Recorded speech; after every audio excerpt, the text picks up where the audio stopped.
Good afternoon and welcome to the Community Development and Environment Committee meeting of October 21st. It's 1:30 and we will start with a roll call. Councilmember Morrell. Here. Councilmember Kruver. Excused. Councilmember Campbell. Here. Councilmember Mello. Here. And Councilmember Denson. Here. You have 4 members. Thank you so much. We will move to approval of the agenda. Do any of my colleagues have any requested changes to the agenda? There's only one item on here, so seeing none, the agenda is approved. We will move to approval of minutes. Any corrections to the minutes from the October 7th meeting? Seeing none, the minutes are approved. And then we will move right into our only item of business, the Planning and Public Works briefing on the 2024 Comprehensive Plan Periodic Update. Mr. Kruger, would you like to introduce? Yes, sir. Certainly. Yes, ma'am. Thank you very much. Okay. So, as the committee is aware, the periodic update to the comprehensive plan has been delivered to the council from the county executive's branch. At the last committee meeting, you were briefed on land use and housing. Today, the briefing will jump into capital facilities planning, transportation, as well as environment and climate. Fairly lengthy PowerPoint presentation, somewhat getting into the weeds and the details related to these important parts of your comprehensive plan update. Alon Basak with the Long Range Planning Division is here to provide an introduction. And we also have transportation planners and long range planners with the long range planning team here that will fill in the details. So with that, Alon.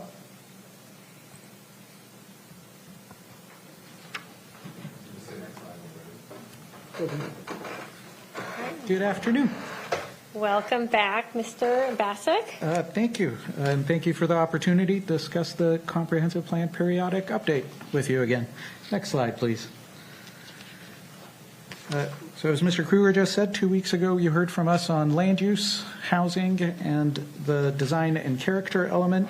Today, we're going to cover the introduction of the comprehensive plan, as well as 9 other comprehensive plan elements. There's lots to cover here, so I will try to move quickly. I have lots of colleagues from Public Works here with me today. They're going to cover meat and potatoes, so I'll try to be brief. We're going to revisit at the end of the presentation the urban growth area retractions that we covered last time. We'll get back to them in a little bit more detail since there was interest in that. And then by way of a reminder, everything that we're talking about today is covering things in the preferred alternative as well as comments received through the draft environmental impact statement. Next slide, please. So in the introduction to the comprehensive plan, the only policies that we have in here relate to equity. This is a new section, and the equity policies apply to everything in the remainder of the comprehensive plan. Policies support both Vision 2050 as well as the countywide planning policies. And broadly, they fall into 2 areas: making public engagement more accessible with a special focus on underserved communities, and ensuring that both planning processes and planning analysis is more equitable. Next slide, please. We have an essential public facilities element. This is a standalone element separate from capital facilities and utilities. Central public facilities are usually large and difficult to site facilities, so think wastewater treatment or airports. There are no changes in the preferred alternative, nor were there any differences between alternatives in the draft environmental impact statement, but just worth mentioning it a little bit here at the onset as it is its own element. Growth Management Act requires us to have this element. And as part of that, we look to the Office of Financial Management and projects that they have under construction in the next 6 years. Growth Management Act also has us consider regional transit authorities, in our case here looking at Sound Transit. And then the addition of climate consideration into the element has us thinking about mitigation and adaptation, and specifically about thinking about resiliency and the impact that may or may not have on maintenance and operation costs. And finally, policy updates to evaluate whether any new essential public facilities could serve as resilience hubs. Next slide, please. So within the capital facilities element, the key changes include consistency with state law, looking at the 2044 growth targets, and a focus on project prioritization in alignment with the regional growth strategy and Vision 2050. Another key topic is coordination with government and private utilities. These are others who do their own plans. We don't plan for them. And they include important partners like, say, Pierce Transit on the public side, and on the private side, thinking about electricity and natural gas providers. And lastly, there's a focus on equity with support for underserved communities, again, consistent with Vision 2050, as well as the county's diversity, equity, and inclusion frameworks. Next slide, please. With respect to health and the environment, per the preferred alternative, there's a policy to explore a county water utility. There's also new sustainability policies to conserve biodiversity and natural resources, as well as minimizing waste production from county facilities. Health and safety policies are amended to consider changes in capital facilities to better address public health needs and emergencies, and then again, thinking about resiliency hubs. And then finally here, thinking about resiliency policies to think about risk of wildfire, floods, heat waves, and extreme weather events. Next slide, please. With respect to supporting emerging opportunities, we have additional policies to consider urban centers and the regional growth strategy. And the preferred alternative reiterated the importance of supporting high-speed internet access. So there's new policies to support broadband services, especially in underserved areas. And one more slide, please. And separate from the comprehensive plan, as an attachment to it, there's a capital facilities plan. Comes as an attachment separate from the comprehensive plan itself, where we talk about levels of service. Per state law, the county is required to provide at a certain level, but the county can choose to provide a higher level of service. If the county can't meet the adopted level of service, then we either have to change the land use plan or change the level of service. And so those are the two levers, but one or the other. The capital facilities plan looks at a 6-year time horizon. Hard to look out in the 20-year future of where exactly we might want to build a road, so the capital facility plan only looks out 6 years at a time. Do look annually at capital facilities and transportation with respect to what needs to be funded. We do have estimates for the cost within the capital facilities plan and element of the cost of the entirety of the plan, and have enough funding within existing revenue to cover everything in capital facilities. Revenue is coming in at somewhere in the ballpark, don't hold me to the exact numbers, I'm rounding here, but $4 billion in revenues and about $3.5 billion, give or take, in expenditure on capital facilities. Now, I'll pause here if you have any questions on this. Otherwise, we can move on to transportation. Are there any questions so far from the committee? I'm not seeing any. Okay, I'm going to pass it over. You'll hear about transportation.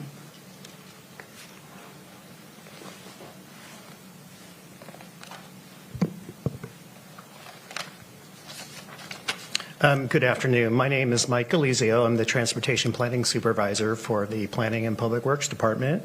And I'm going to cover the next 10 slides before I hand it back to the team here. Slide 9, multimodal transportation system. The focus of this transportation element is on developing a multimodal system. As Mr. Kruger may recall, the original transportation plan back in 1992 really focused on roadways, and that's all it did. But over the years, as state code changed and council direction changed, the transportation element has become more multimodal of nature. So it does address these different 6 modes of travel that you see on the screen here. It's also given more focus to moving not just people, but moving goods as well. So it's about moving people and goods. The element includes 12 policy sections, and each of these 6 modes of travel have their own policy section in order to give them further emphasis. Next slide. One of the key tasks we did with this element is using our PierceCast travel demand model was to come up with 20-year traffic forecasts, given that, again, the comp plan is a 20-year policy document, so we wanted to develop forecasts for the different alternatives. And as part of that process, we first developed the slide here shows the land use assumptions that we use for the different alternatives. For this slide, this is the assumptions that we use for the preferred alternative. The main difference in land use were the residential dwelling allocations. The employment allocations were relatively the same compared to the other alternatives, but where the preferred alternative differed was on the residential allocation. And then for the future network assumptions, what we did was we took a look at all the projects in the current transportation improvement program, which is a 6-year program, and we assumed that most of those projects would be complete over the 20-year period covered in this plan, except if there was a project in the TIP that was currently unfunded, or if it was only funded for the preliminary engineering phase, we did not assume those projects would be included because there's just too much speculation on whether those projects would move forward. So going to the next slide. After doing our 2044 analysis for the preferred alternative, these are the roadway segments that we're showing would likely be deficient under 2044 conditions. And again, we don't know when they'll become deficient, which would require us to monitor those segments as part of our annual concurrency process. Again, these are all the segments that would not meet the council's new vehicle level of service standard of 1.1 VS ratio, which was the direction given to us in the council preferred resolution back in May. So these would be over and above the 1.1 VS ratio. And again, we would monitor. And just to make sure you're clear on this issue, this preferred alternative did assume that both phases of the Canyon Road Regional Connection Project were assumed in the preferred alternative analysis. And I believe that was consistent with the preferred resolution direction. Next slide. So to summarize the modeling results, the preferred alternative had very similar traffic impacts compared with the Alt3 analysis, which was, as you know, the high capacity transit alternative. That alternative actually Alt3 did not include the railroad crossing phase of Canyon Road. And that was we were asked to do that scenario by council direction, I believe in 2022. And what that analysis showed was without the railroad crossing, Pioneer Way would need to be widened and other intersections would need to be improved. So that would be a trade-off between the preferred alternative and all 3 scenarios. The other thing that we noted in the slide is, if you recall back in May in your preferred alternative resolution, council came up with a policy of ultimate capacity designation, which basically if the county does a feasibility study and determines that a road cannot be feasibly widened, that the cost and the right-of-way impacts would be too great, we could designate it as ultimate capacity and then focus on other strategies for that particular road project. And that's a policy that Snohomish County adopted a few years ago as well. Next slide. So again, with the change in the Growth Management Act by House Bill 1181, there's been a lot more attention given to active transportation projects. And so two of the policy sections that we really beefed up was connectivity with regional trails, and also the county's currently doing a Vision Zero safety action plan. And so there's a lot of policies to reinforce the need for safety improvements for pedestrian and bicycle facilities. Next slide.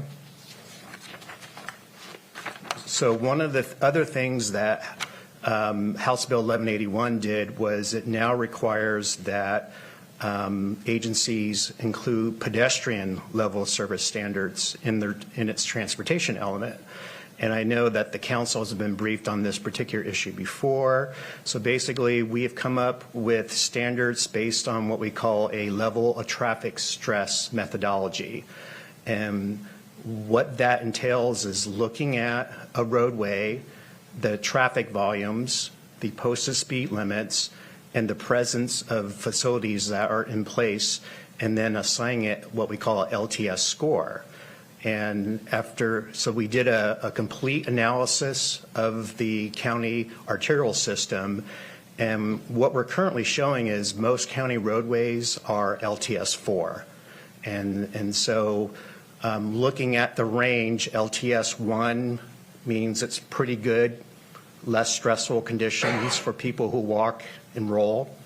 LTS 4 is conditions that are very stressful for people to walk along the roads. So right now our system is LTS 4. We've got a lot of work to bring it back up to where it should be.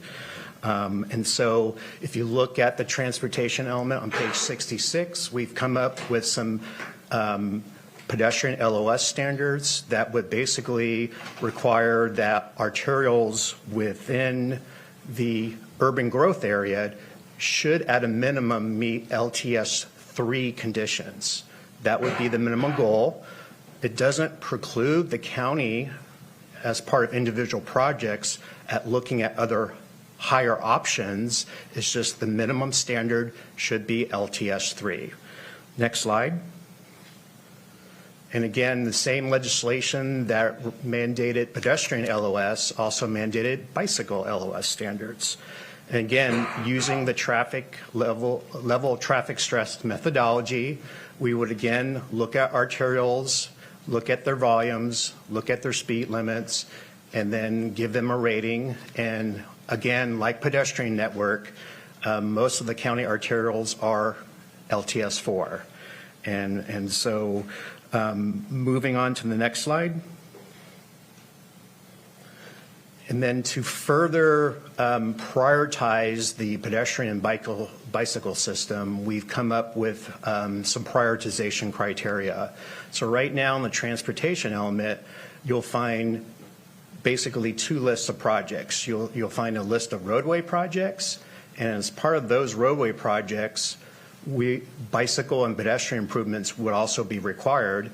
We also have a list of standalone active transportation projects, which would be bike and ped projects that would be done not related to a roadway widening. And so this criteria would assist the county in determining which of those standalone projects perhaps as a guide should move forward. Next slide.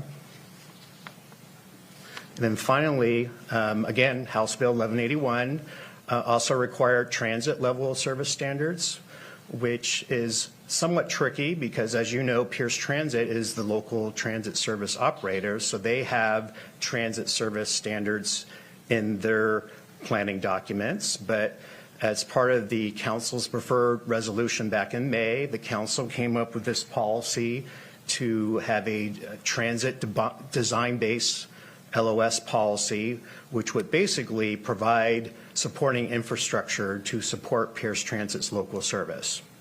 Next slide.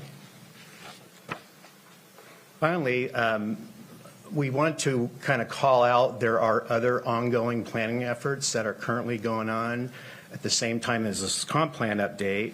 The ones listed here under local are those plans that the county is currently undertaking, and the ones that are listed as regional and state are those being done by either the Puget Sound Regional Council or the Washington State Department of Transportation. One project that probably should have been noted on this is Pierce Transit. As you know, they are updating their long-range plan update, Destination 2045. I believe you received a briefing on that last week. So these are all important plan updates because they could, once adopted, have the potential to cause us to go back and amend our comp plan.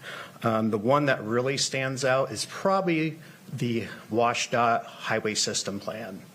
About half of the vehicle miles traveled in this county are on state routes. We have 18 state routes in Pierce County, and 2 of them are interstates. And that particular plan has not been updated since 2007. So we really need to coordinate with WashDOT to make sure that plan is updated and identifies our future needs on the state highway system. So with that, I can take questions. All right, what questions do we have? Vice Chair Mello. Thank you, Madam Chair. Thank you for the information. This is a really significant part of the comprehensive plan update, and rightfully will get a lot of our attention. I think I want to probe on 3 different areas. First, on slide 12, you help note the $357 million plus of investment needed in 2030 to 2044 on 5 key roadway segments. And so that I want to make sure we understand. This is not an exclusive list of all the transportation improvement projects, obviously, that we need to make in the county. But can you distinguish between what you're trying to say with this slide compared to all the other, really mega projects we're all tracking, like Fox Island Bridge replacement and so on and so forth? So yeah. What really can you say again what you're trying to call out? Yeah.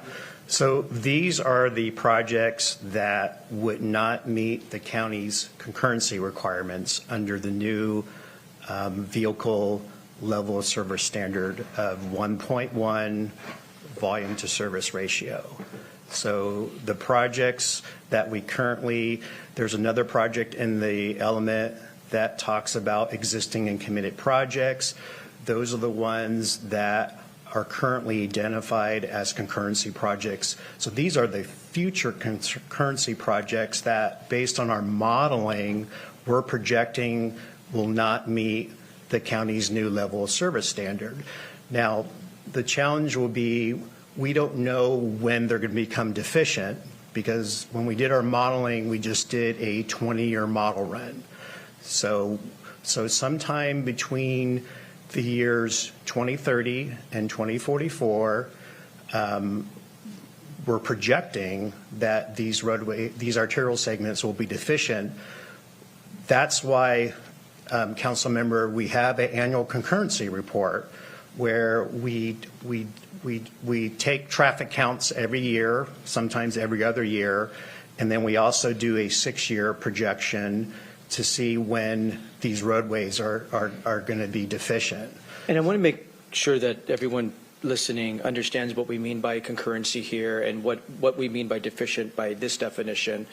It's not about safety necessarily. Safety is not the primary definition of concurrency here, as I understand it. It's about throughput. It's volume to capacity. It's a capacity issue. And so now, as these projects get updated, they of course will incorporate safety features, and they'll also look at active transportation and other featers. But from that's my next question. Yeah. Is most of these projects are calling for widening. Typically, when we widen arterials, we're not making them safer. We're making them actually less safe for pedestrians to travel on, typically. So I know you haven't designed these yet. They're far away from design. But when we're starting to think about cost and thinking about concurrency, where's the assurance in what you're putting in front of council that we're treating safety for all users just as importantly as we're treating throughput? Yeah. 2 things. The council in 2014 adopted a complete streets ordinance, or policy, and that requires any future roadway improvements, consider pedestrian and bicycle improvements as part of those projects. And then when this council passed the preferred alternative resolution, it also included pretty much the same language that any future county road upgrades made by the county or a developer must consider pedestrian and bicycle improvements as part of those projects. So that's a practice that changed because as I mentioned before, the original transportation plan just focused on adding lanes. But after the complete street policies and other policies, including your preferred alternative, the council direction is more clear. If you do a roadway projects, you have to consider all users. So that would be PED, bike, ADA access. Again, a lot of these projects are going to be grant funded, and a lot of the requirements of those grant programs is that you have to include these things in. Otherwise, you're just not going to score very well. Thank you. We'll continue to really bear down on that because safety is just as important as capacity, if not more so. Make sure everybody gets home, not just where they need to go quickly, but that they actually get home safely is certainly my priority. On slide 14, I think we need to hear a little bit more about the level of service standard and the level of stress standard that is being proposed by the department here, especially for pedestrians. We heard you say that the level of stress standard is being proposed at 3. Can you speak to the difference between 2 and 3 a little bit more, please? Sure. In fact, if you look at the graphic, LTS 4 is where we're at now. And if you look at the graphic, it shows a figure, a pedestrian actually walking on the road. So if we go to more of an LTS standard, you're seeing a separation of the pedestrian, getting them out of the road lane into more of a sidewalk. That would be, again, a minimum standard. LTS 2, you're seeing even more separation where you're adding perhaps a landscaped area between the sidewalk and the roadway. Or in the case of a bicycle, it would be adding a wider edge line or maybe a paved separation between the bike lane and the lanes, so you're increasing the separation.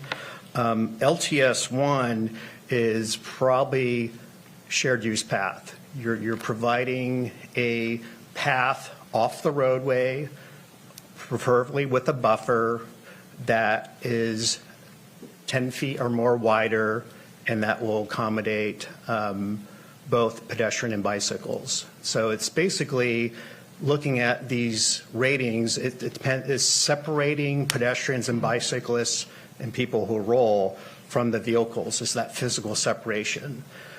The challenge will be if we went with a lower standard of LTS 1 and 2, because our right-of-way limits are so narrow in a lot of locations, it could be a challenge to come up with that additional right-of-way. I remember when Mike and I were doing the Key Peninsula Community Plan, my right-of-way agents would tell me, you can tell where the general right-of-way limits are by looking at the telephone poles. They're usually placed on the outer edge of the right-of-way limit. So if you see a roadways and the poles are right next to the pavement, that's probably the existing right-of-way width we have. So if we were to widen the road and add sidewalks and add shared use paths, we're probably going to have to take more or to acquire more private property. So that will be the challenge with going with a LTS 1 and 2 versus maybe LTS 3, where hopefully we can accommodate the sidewalk or the bike lane within the existing right-of-way or with very minimum right-of-way acquisition. Thanks for explaining that. My last question for your section right now is about Canyon Road Northerly Extension and the proposal we're going to see This is certainly in the context of all of the many, many needs we have for our transportation system. As pointed out, Spanaway Loop Road, 94th, 122nd, Military Road, Fox Island Bridge, the list goes on and on. Our ferry system, again, the list goes on and on. Reading directly from Exhibit B of the preferred alternative that we sent to the department, it actually says, complete the Milway Bridge crossing segment of Canyon Road project. This project supports continued economic development at Frederickson and the regional movement of freight to and from the Port Tacoma. This supports both access to opportunity and keeping our community moving. The complete build-out of the Canyon Road Northerly Extension should be evaluated through this alternative, but should be planned for completion through the right-of-way phase only in the 6-year capital facilities plan at this time. That's the alternative that we sent to you. Yes. I heard something different from you in your presentation. Actually, again, I'm going to call out the first part of the last sentence that you read. The complete build-out of the Canyon Road Northerly Extension should be evaluated through this alternative, which would be the preferred alternative for this comp plan update. And keeping in mind, again, we are looking at a 20-year period for the comp plan update as opposed to the 6-year period for the capital facilities plan and the transportation improvement program. So we evaluated the complete build out, both phases, in the preferred alternative for the 20-year comp plan analysis. Thanks for explaining the department's proposal. Thank you. Thank you, Madam Chair. Thank you for those questions. I want to recognize that Councilmember Krueger has joined us. Welcome. And I'm going to go to Councilmember Morrell next. Thank you, Madam Chair. My question revolves around slide 12, which is your roadway projects. I know Committee Member Mello touched on some of that. I just want to inform the public as we're discussing the 122nd Avenue East Corridor that due to the street ordinance in 2014 adding the sidewalks and the bike lanes, we have occurred, I would say, $20 million worth of extra right-of-way along that corridor. We have bought houses out. We have bought a lot of infrastructure that'll have to be changed. That drives the cost on these roadway projects. I'm not going to get into the discussion of was it bad planning, because I think we all know what the answer to that one is. But just the cost of making these type of additions to these right-of-ways is very costly. Unfortunately, in suburban, unincorporated Pierce County, we don't have any towns, cities that now could handle these new requirements, so the county has to do it. This is one of the very few roads that hasn't met concurrency for almost a decade. So that's one of the challenges when I look at a price tag of $139 million for a right-of-way or for an expanded roadway. A lot of the cost is for those sidewalks and bike lanes due to right-of-way costs. The other thing that I do want to just understand a little bit is the military road. You've included in there, widening to 5 lanes from 122nd down to 162. I know in one of the recommendations that the council put forward was the 128th Street extension from 162 up to Reservoir Road. Was that any analysis done on that as far as a cost comparison? Yes and no. So let me explain. Right now, the military road 5-lane widening is currently in the current transportation improvement program, but just for preliminary engineering analysis. And so as that, part of that preliminary engineering analysis, we would look at other roadway alternatives to Military Road, including 128th. And I believe if you go to the preferred alt table, there's a footnote in there that was added that's not in this slide that recognizes that is what we're going to do. In both the South Hill and Alderton McMillan community plan updates that we did, we also added policy language saying that analysis for 128th needs further analysis. It was actually done last year by the Washington State Department of Transportation as part of what they called their South Pierce County connectivity study. It looked at 128th, 144th Military Road. They didn't really go into a detailed analysis, which is why our proposal is to include it as part of the Military Road analysis. So hypothetically, if we did that analysis and the council chose to go with 128th or 144th or some other alternative, this project would probably drop off and be replaced by that project. But we have to still do that analysis. It's going to take some time to do that analysis.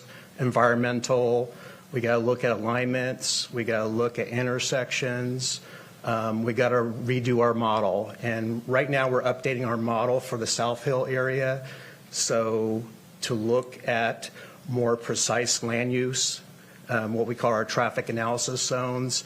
So we basically took that recommendation or direction from the preferred alternative resolution, and we implement it as part of that current TIP project that this needs to be studied in more detail.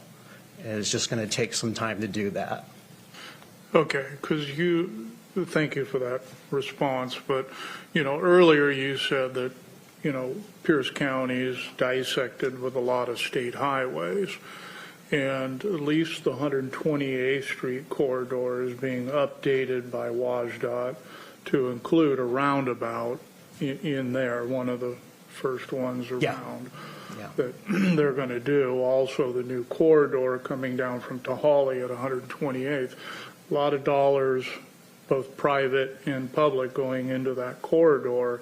So I'd hate to miss out on an opportunity to use that information to see if either way it's going to be a challenge to get up that hill. Yeah, I will tell you, council member, that the same WSDOT staff that we worked on the multimodal connectivity study are involved in our current State Route 162 center turn lane study, and are also planning the roundabout at 162 and 128th.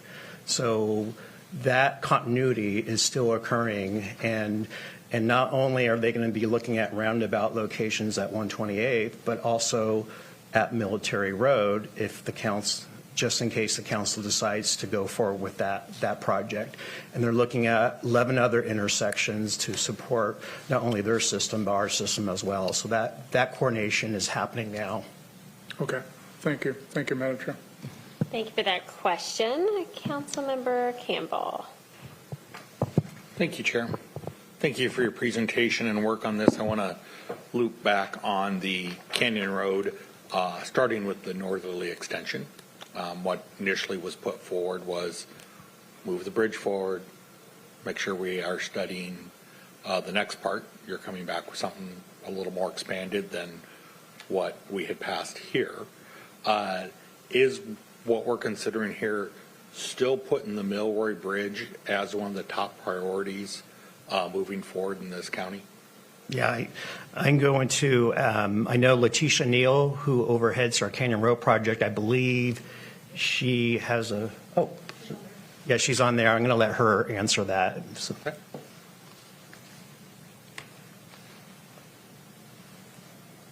Can you hear me? Yes. Yes. Okay. Letitia Neal, Transportation Improvement Manager, Office of the County Engineer.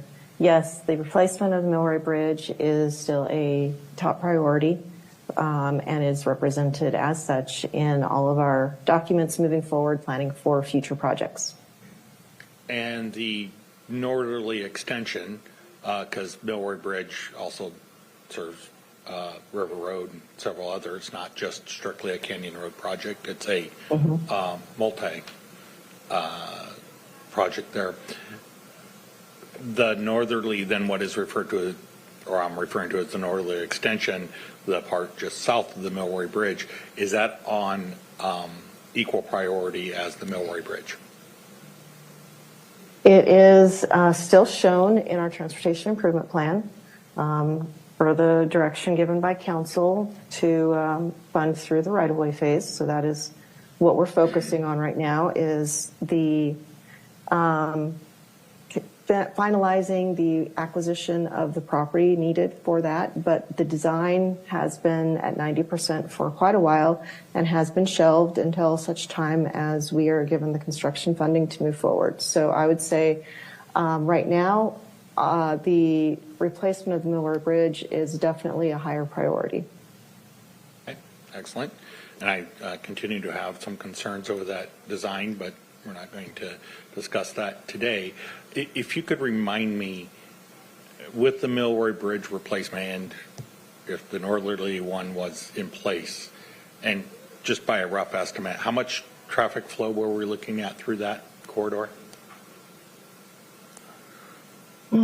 Actually, Mike may have that number more at hand than I do. I don't recall right offhand. I did not come prepared for that question. I'm sorry.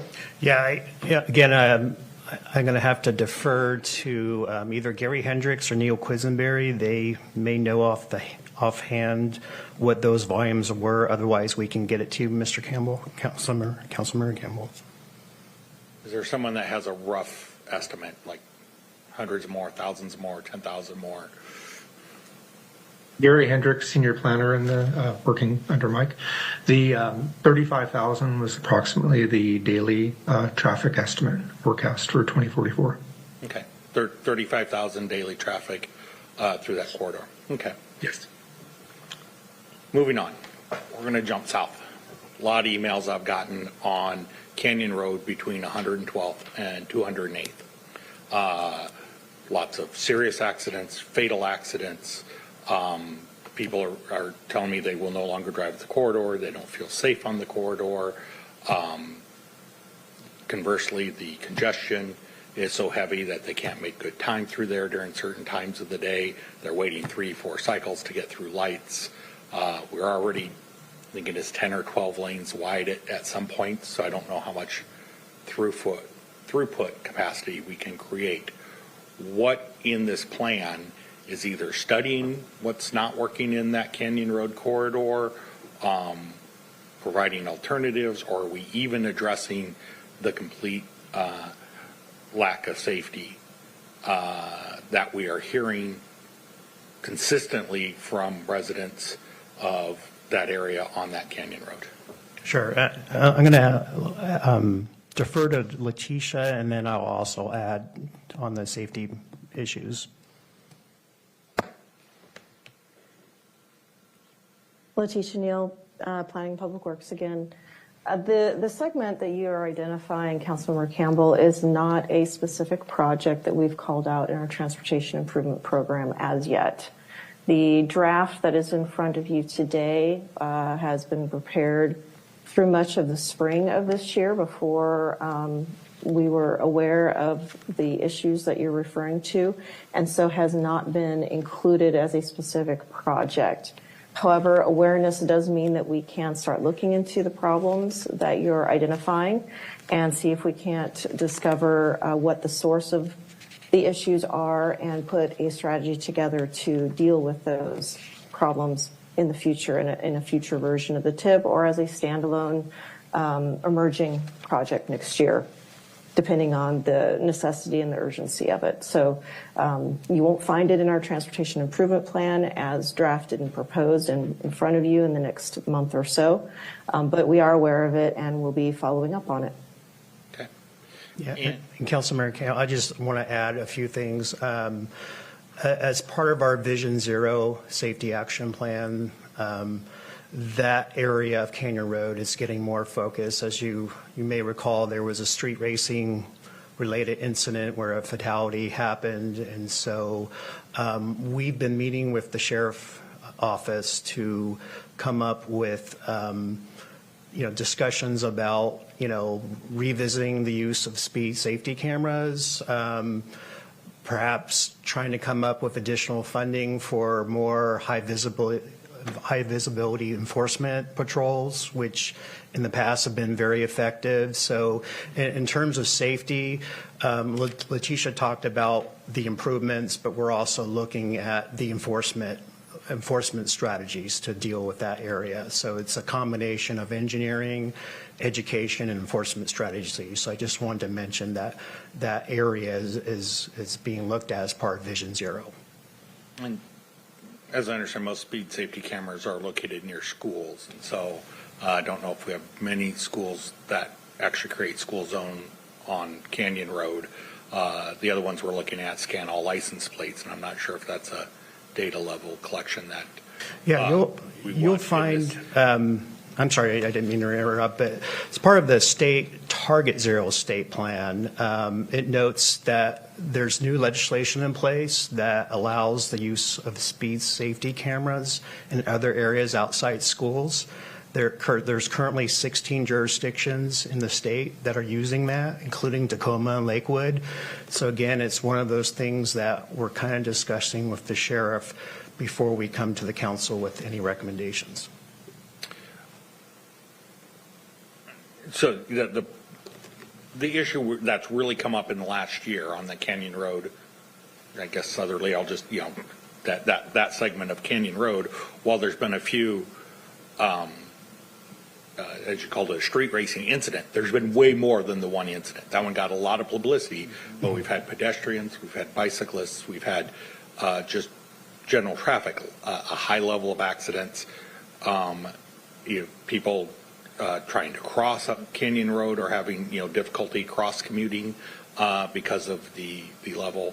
Then the people who are commuting on it, conversely, they're saying speed isn't the problem. The problem is it's too congested for them to get anywhere in a timely manner. Mm-hmm. And particularly if there's an incident on there of any sort and one lane gets closed down, nothing moves through there. So while I appreciate you applying some of the Band-Aid approaches to which I'm in favor of addressing, the speeding and all that, that's addressing a lot of the activity outside of main commuting hours, but it's becoming more congested than Meridian. And so what are we looking at to both make it a safer corridor for all users and allowing, is it already at capacity, I guess is a good question. Yeah, I don't know the answer to that. We'll have to get back on that. All I do know is if you look at all the Canyon Road improvements south of State Route 512, as we've widened those roads, we've added sidewalks, we actually added bike lanes. Again, we're trying to accommodate all users and promote safety as we make those improvements. So, but whether or not that stretch is something that the council wants to designate as ultimate capacity, that's another option for consideration. But at this time, I don't have a solid answer for you. Well, I think we need to plan something somewhere because I think we just heard 35,000 additional vehicles a day coming through there as we're going to let them through the northerly one. And so if it's failing now, will it support an additional 35,000? Many of them large semis, so taking the space of several vehicles. If it's failed now, how does it be successful when we increase it by that amount? And I think before we can move forward on, for me, for a lot of comp plan is these answers have to be, we have to have a high degree of certainty. Sure. But right now, Canyon Road south of 512 has quickly become one of, I think, the highest priorities of we did it wrong and we got to get it right before we can move forward. Yeah, I understand. And just, again, council member, we did do the 2044 analysis, and that stretch of Canyon Road is not currently deficient, but it is something, as a major arterial, we do monitor on an annual basis. So according to our studies, it is working as planned or better than planned? It's not exceeding the new level of service standard that the council adopted as a resolution. Just those 5 or 6 road segments that I shared with you, those are the ones under our forecasts are exceeding the standard. Canyon Road was not one of those. I guess, and most of my constituents are north of it, so they're not as caught up in it as some of my colleagues' constituents. So I may not hear about it as much as some of them are concerned about it. Thank you, Chair. Thank you for those comments. Councilmember Krueger. Thank you, Madam Chair. Thank you for the information. I always appreciate hearing more on this because it's very important. And on the Canyon Road, Canyon was originally built to be a freight corridor, correct? Yeah, I believe so. And that's yeah. why it doesn't have the cutouts for buses and such. And did I understand there were some bike lanes there now? I'm trying to. They're picture. on the south side of 512. So as we made upgrades, we've been adding bike lanes, and then as we make the improvements going north, then both pedestrian and bicycle improvements would be added. And are there any studies or calculations done on the usage of the bike lanes when they are put in, on how the investment has paid out, or how many riders? No, we actually don't do, when we do traffic counts, those do pick up because we're using cameras now. Mm-hmm. So we do counts to see from the cameras there's usage, but we don't do focus pedestrian bicycle counts, sort of like what WashDOT does on some of their routes. They do annual counts where they ask for volunteers and go out there. But as part of our vehicle counts, the cameras will pick up pedestrian bicycle use, and those will be noted. That'd be interesting to know. And I just wanted to clarify my understanding when I go to, I think this would be like page 17 on the multimodal levels of service. Now, when you mention for grant applications on scoring is a lot how the grants are paid out, would it be correct to assume, or the understanding on how these projects where until the funds are there to do everything, we get nothing? Well, some grant programs, you'll get additional fund or scoring if you're leveraging, providing local funds, or if you're overmatching. Like, for example, most federal grant programs have a 10 or 20% local match, but if you're bringing like maybe a 30 or 40% local match, then a lot of programs will give extra points or weights to your application. And that was something I know firsthand because I used to work for 3 different previous metropolitan planning organizations, and I administer the grant program. So it's all about not only meeting the criteria of the program, but being funding partners. So if one partner's coming in offering a much higher local share, then typically that project will fare better than others who are only coming in and just providing the minimum local match. Okay. I guess I kind of look at it as if you buy a house and you really need to add on a room, that you save to do that till later, but roads are, you have to build the extra room from the beginning, or you don't get the house. Yeah, and the council back in 2012 adopted a corridors and connection ordinance, which came with a map that displays all the arterial corridors that we envision through our modeling should be widened. So as these developers came in and they have developments located along those corridors, we would ask for right-of-way dedication in order for the complete ultimate right-of-way and not just a minimum. So that's something, we do try and plan what our ultimate right-of-way corridor needs are going to be so that we don't have to come back at a later part and come up with more right-of-ways acquisition, or a lot of people will complain, gee, county, you just put in new sidewalks and now you're digging them up and redoing them again. So that's one of the things we try and do is identify what our ultimate right-of-way needs are, so we don't have to go back and do right-of-way acquisition that's going to be a lot more costly later. Thank you. Thank you, Chair. Thank you for those questions and comments. I just had one question on slide 14, the multimodal level of service for pedestrians. A lot of the questions that I've had have been asked by my colleagues. Thank you so much. I just want to be clear on what this means. You said right now most county roads are at a level 4. Yeah. Great. You're suggesting the minimum standard should be level 3.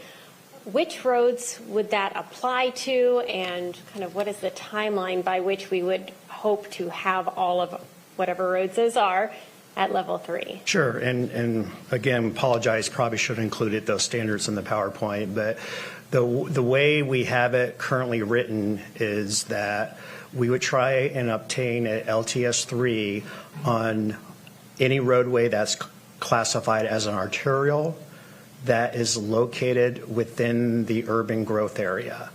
And again, the arterials are the roads that carry the most traffic volumes, and they also have the highest speeds. And the UGA is the area where the most people are.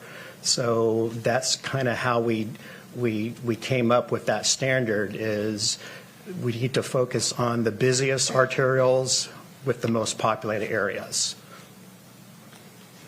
And that makes sense. When you mentioned the example of the Key Peninsula, I was hopeful, but that is obviously far outside of the UGA. And it's not only the KP where I get a lot of requests and concerns about safety, but in my district, and I'm sure other people have roads like this, you know, in unincorporated Gig Harbor, we've done some work outside of the UGA, but there's lots of other areas where people would love safer Absolutely. Ways of walking and biking to town, to schools, to places of shopping. Yeah, the rural areas are a little bit of a challenge. Mike and I both worked on the Key Peninsula Community Plan, and I worked on Mid-County Plan, and even Anderson Ketron Island.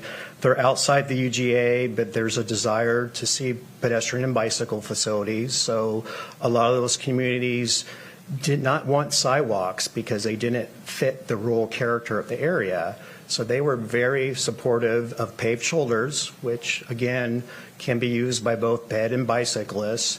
Again, with the rural areas, even though the volumes are lower, you could have situations where the speeds are higher. So in those cases, we may want to look at more of a separated walkway or a shared use path. So if you look at the council's complete street resolution or policy from 2004, it focused on the UGA, but it said the areas outside the UGA, we need to look at paved shoulder and shared use path opportunities. So those were covered, and so that's what we would do for the areas outside the UGA. Okay, great. Thank you so much. Councilmember Campbell has another question or comment. Just one more question. I meant to ask it, and I asked around it, and back to Canyon Road, the area south of 512. What is the current traffic counts we're seeing? Current daily traffic counts. I know you might need to phone a friend on that. Yeah. Hey, yeah, Gary or Neil, could you, if you know offhand, what the volume, the ADT volumes is for that stretch?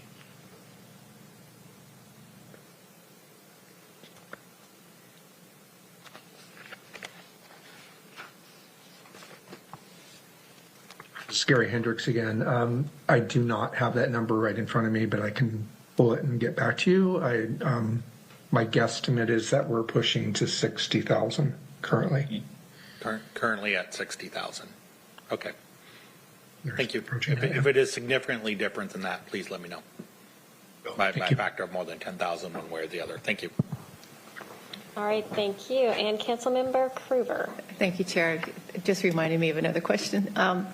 On Canyon Road, it seems that I drive it a good deal of time, and south of 512 is awesome. But I think one of those sticklers is the left turn lane westbound on Canyon and 160th. Because the way it curves and then it backs up in the main lane. Is there a reason that it doesn't just extend down the center further so that a more lineup of cars plus that light, I assume for timing purposes, only gets about 3, maybe 4 cars at a time, and so there is a long wait at that light. Yeah, I'm gonna ask Letitia if she recalls if there was any type of what we call intersection synchro analysis that was done to look at the queues there or not. So Letitia, if you know. I do not. That one does not ring a bell offhand. I'm suspicious that we did not, but I'll definitely look into it. Get back to you. Yeah, we'll get back to you. Appreciate that. Thanks. Thank you, Chair. All right, I'm not seeing any more questions, so I think we can move on to environment and climate change. Thank you so much for your presentation. Thank you.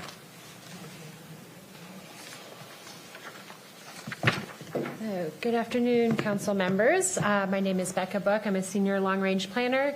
I have a few more transportation policies to go over that do not directly relate to the modeling, but address other concerns.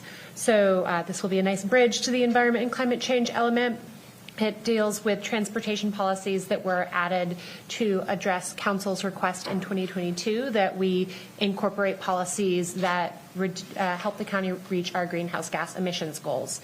Of course, many of those emissions are from transportation, so reducing the vehicles' miles traveled will help our emissions go down. We've gone over a lot of the ways that we can achieve that through supporting other modes of travel or reducing the need for travel through our land use, as we discussed 2 weeks ago. Since our active transportation system is currently fragmented, building out the system to provide all these options to get around without a car or to connect to transit will be a great way to begin reduce those vehicle miles traveled.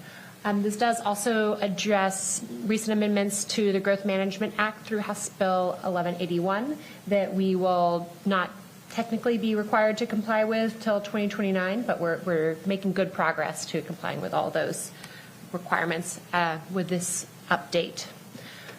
We also have policies that support reducing pollution from vehicle trips, which means focusing on cleaner fuel, focusing on electrification, and otherwise reducing the pollution, for example, through supporting zero-emission vehicles in the county fleet. So those technology trends are something that we want to think about now, even if they're not going to be immediately implemented, since this is a 20-year planning horizon with this plan. And also we're looking at resiliency policies. So our transportation system represents a huge investment of county resources. So we want to make sure that as the weather patterns change, we are maintaining those roads and building them in places where they will be as little as possible impacted by climate hazards. So increased heat and storms could deteriorate roads and infrastructure faster. Extreme weather events could also make it more difficult for people to use active transportation. So these were things that came up when we did a climate vulnerability assessment and helped us refine the policies that were included in the transportation element as to how we should support resiliency. So for example, we're looking at system development strategies to ensure that these transportation infrastructure investments are protected from disasters and climate hazards. And we'll be doing more work on this with a commerce planning grant that we have that we expect to be completing in June of next year. Next slide, please. So equity and coordination, you've heard me talk about these two topics before. These are strands that run through all of our elements. They're guided by Vision 2050 and the countywide planning policies. As it relates to transportation, our coordination policies look to increase coordination with tribes, JBLM, WSDOT, and transit agencies to build and maintain our transportation network. This includes consultation and planning phases, as well as project implementation to fund and build infrastructure. And that allows us to align our priorities with our partners in this effort. Our equity policies as it relates to transportation recognize that transportation facilities can impact communities by increasing pollution in certain neighborhoods, as well as disproportionately distributing positive impacts, such as giving better transportation connections to certain communities that aren't accessible to other communities. So the policy changes support applying collision and injury data to identify and prioritize high-risk communities under Vision Zero, and also reducing barriers for electric vehicle charging and infrastructure. Next slide, please. Of course, our transportation system is more than just cars and bikes and pedestrians. We also have a ferry system. The adopted LOS standard for our ferry system is to maintain daily ferry service with the capacity to serve Anderson Island population. Based on our current ridership trends and population growth, it is expected that the current capacity, which assumes one ferry operating at a time, will adequately serve the Anderson Island population through 2044. Airports are also important to communities for travel and providing emergency services in some situations, but we want to recognize the impact they can have to nearby communities. The Capital Facilities Plan considers investments needed to keep Thune Field and Tacoma Narrows open for emergency response and general aviation service through 2044. And it also found that existing capacity at both airports will sufficiently support population growth through 2044. There was one policy change we made to make our airport policies consistent with federal standards. And it recognizes and relies on airport master plans to provide more site-level policies to limit the impacts on communities that are right by the airport, such as noise pollution. And next slide, please. You can pause for just those few additional policy changes on transportation before we move into the environment. Any questions on the last couple slides? Oh my goodness. Councilmember Morrell, what a surprise. Okay, I would like to just make the comment, everyone on this council knows that airports are important to me, but also in your analysis, since it shows growth out to 2044, the advancement with air mobility transportation is going to happen in the next decade, but yet we don't plan for any of that. It's an emerging technology that is going to happen, but yet we still do not direct capital to our airports for infrastructure, charging stations, other, whether it be hydrogen, looking at green hydrogen on our airports, things like that it will happen. It's not a matter of when. It's gonna happen.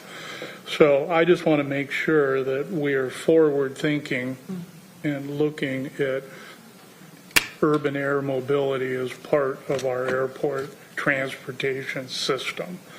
And I know I just, blew your mind up, but, I preach on it all the time, but I get these blank stares a lot of times from some of the planners going, huh? I think these are good points. Our capital facilities plan is focused on how we're going to meet this level of service for a growing population, and we have not explored what an appropriate level of service would be for any sort of urban air mobility.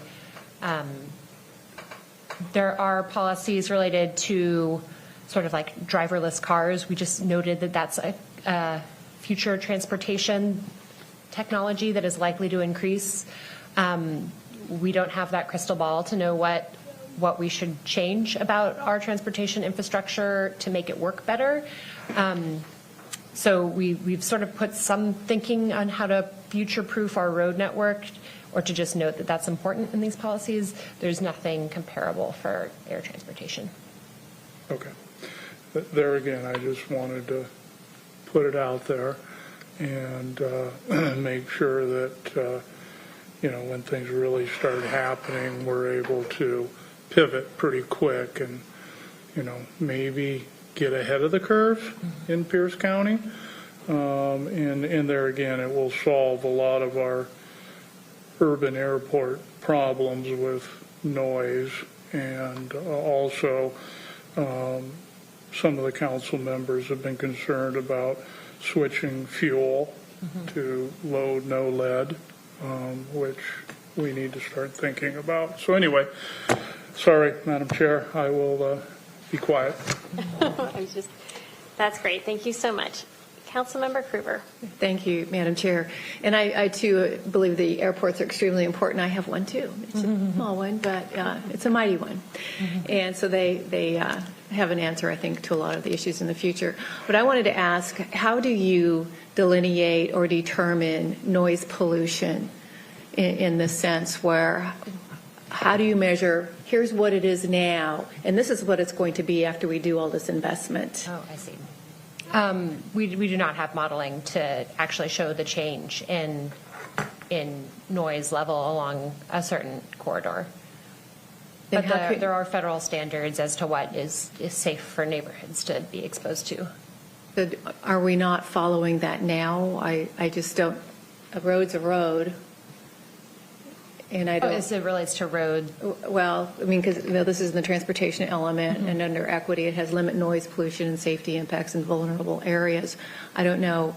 So what is it now that it was listed as something that needed to be addressed, is what I'm assuming, since it's here. I don't know the actual noise pollution levels in terms of decibels. This would cover things like building sound walls that you occasionally see along interstate corridors, and recognizing that there are some communities. Oh, here we go. Mike Elizio with Planning and Public Works. As part of the preliminary engineering phase of any road project and the environmental studies that would be done, there would be a series of technical studies done, including a noise report.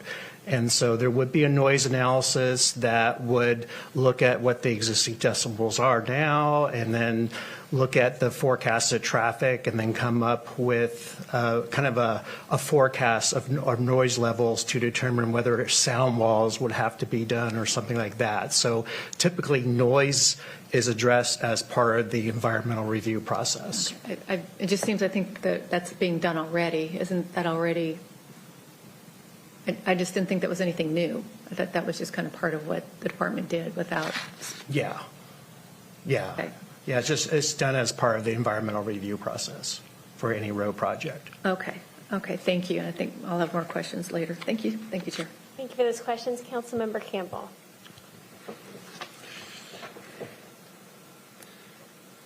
Just want to drill down on a comment you made earlier about future-proofing, as in self-driving cars might be down the road. I've had one for 5 years. And while some of them, particularly driver monitored self-driving, what we're seeing is it's opening up opportunities to particularly senior populations or others who may have difficulty or anxiety driving. This actually opens up opportunities of mobility for a lot of people in our community. When you get to the full self-driving driverless vehicles, then it totally opens it up for people with no ability to drive or access to drive for any number of reasons. I think we're a ways from driverless vehicles. The one thing that's going to be important is consistent road striping, signage, consistent, predictable everywhere. And so it's not really a future-proofing, it's what we should be doing anyways, because even human drivers perform best in consistent environments. We need to make sure that we are not only creating consistent road environments, but maintaining them in a way that, faded lines or vegetation blocking signage, or just not even having the best and most robust signage that we can. So I think that there's little things we can do a lot to both help the sometimes highly flawed human drivers and the autonomous driving that is already in heavy usage on our streets. The top 3 selling car brands for last month all are autonomous capable car brands in the nation. On the Pacific Northwest, it even outperforms the nation. So we are adding literally hundreds to thousands a month onto our streets with the capability. So we are going to get there a lot faster than we realize. Thank you, Chair. Thank you for those comments. All right, I don't see any other questions. So moving on to environment and climate. Yes, thank Right? you. Great. I've already introduced myself, but I did just want to call out throughout these slides, you'll see orange circle to note changes that have been made to address the preferred alternative resolution, and the green check indicates changes that were made generally before January of this year to address state legislation or regional guidance. Next slide, please. As I mentioned, coordination is a thread that runs through all of these elements. This is in response to state and regional guidance as well. Our tribal participation policies include amendments that recognize tribes' treaty rights and their role as co-managers of natural resources. We have several policies that were amended slightly to emphasize the importance of interjurisdictional collaboration with tribal, state, and local governments, nonprofits, and educational institutions, as was appropriate for that policy in our environmental planning processes.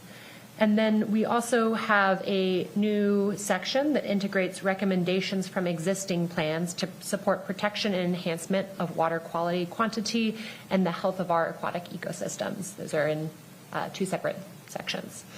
This reflects work the county has already done, such as our adopted watershed restoration and enhancement plans, which were originally mandated as part of the Streamflow Restoration Act, and they were developed with significant input from community members. So we want to make sure that we're actually implementing those projects that were identified in those plans. Next slide, please. So the environment and climate change element has several policies that deal with climate mitigation and resiliency. Updates related to these updates are intended to balance residential and economic growth anticipated in the county with the need to expect and expand ecosystem functions and benefits, such as active recreation opportunities, sustainable fisheries, carbon sequestration, and climate mitigation. These changes help fulfill the amendments to the Growth Management Act, as I mentioned, and also council direction through Resolution 2022-77. The amendments include greenhouse gas emissions reductions through preserving through our land use element and through our transportation element, addressing climate hazards to protect and enhance the resilience of communities and natural areas, including protecting communities from wildfires and other climate hazards. This is something we have additional work to do. We are going to continue to collaborate with the Department of Emergency Management to more fully address the threat to our communities from wildfires through their pending hazard mitigation plan updates. We're also looking at conserving forests and farmlands to remove carbon dioxide from the atmosphere and provide ecosystem services. We've updated those policies to incorporate the council-directed goal of an additional 100,000 acres of land to be conserved through voluntary programs. Those programs would both provide support for rural and resource industries and would expand public lands. The Land Conservation Plan will provide more direction on how we can meet those goals. It's organized as a toolbox of ways that would be appropriate to preserve different types of lands. You'll be getting another briefing on that project in early next year. Also, as council directed, we're looking at expanding urban tree canopy to mitigate urban heat island impacts, filter stormwater, and improve community aesthetics. This will be achieved with voluntary programs and public lands, including allowing trees within the right-of-way. That could incur additional maintenance costs. And we've been coordinating with our operations and maintenance staff, and they're able to provide that service, but just ask that we recognize the additional costs it may incur. Ms. Book, if I could stop you for just Yeah. a second. Councilmember Morrell has a question. Yeah. And this issue keeps coming up, and I just want to make sure. You had mentioned council-directed changes on the conservation, forest, and farmland. If I remember right, and my memory isn't that good anymore, but it was up to an additional. Yes, It that would wasn't be, an additional. that's correct. That would be the goal. Up to an additional Yes, correct. 100,000. That's a little bit different than an additional 100,000. I can look at the exact policy language and confirm that that is clearly stated. Thank you. All right, thank you so much. Please proceed. Oh, hold on, Councilmember Krueger. Thank you, Chair. Are we looking at this like page by page, or were you looking to go through the It'd be good if we could go to the end, Okay. but if there's something urgent. No, I can wait. Okay. Thank you. We will go to you first at the end. All right, please proceed. Great. So we can move on to the next slide then. So we want to ensure that all communities have clean air, clean water, and other elements of a healthy environment.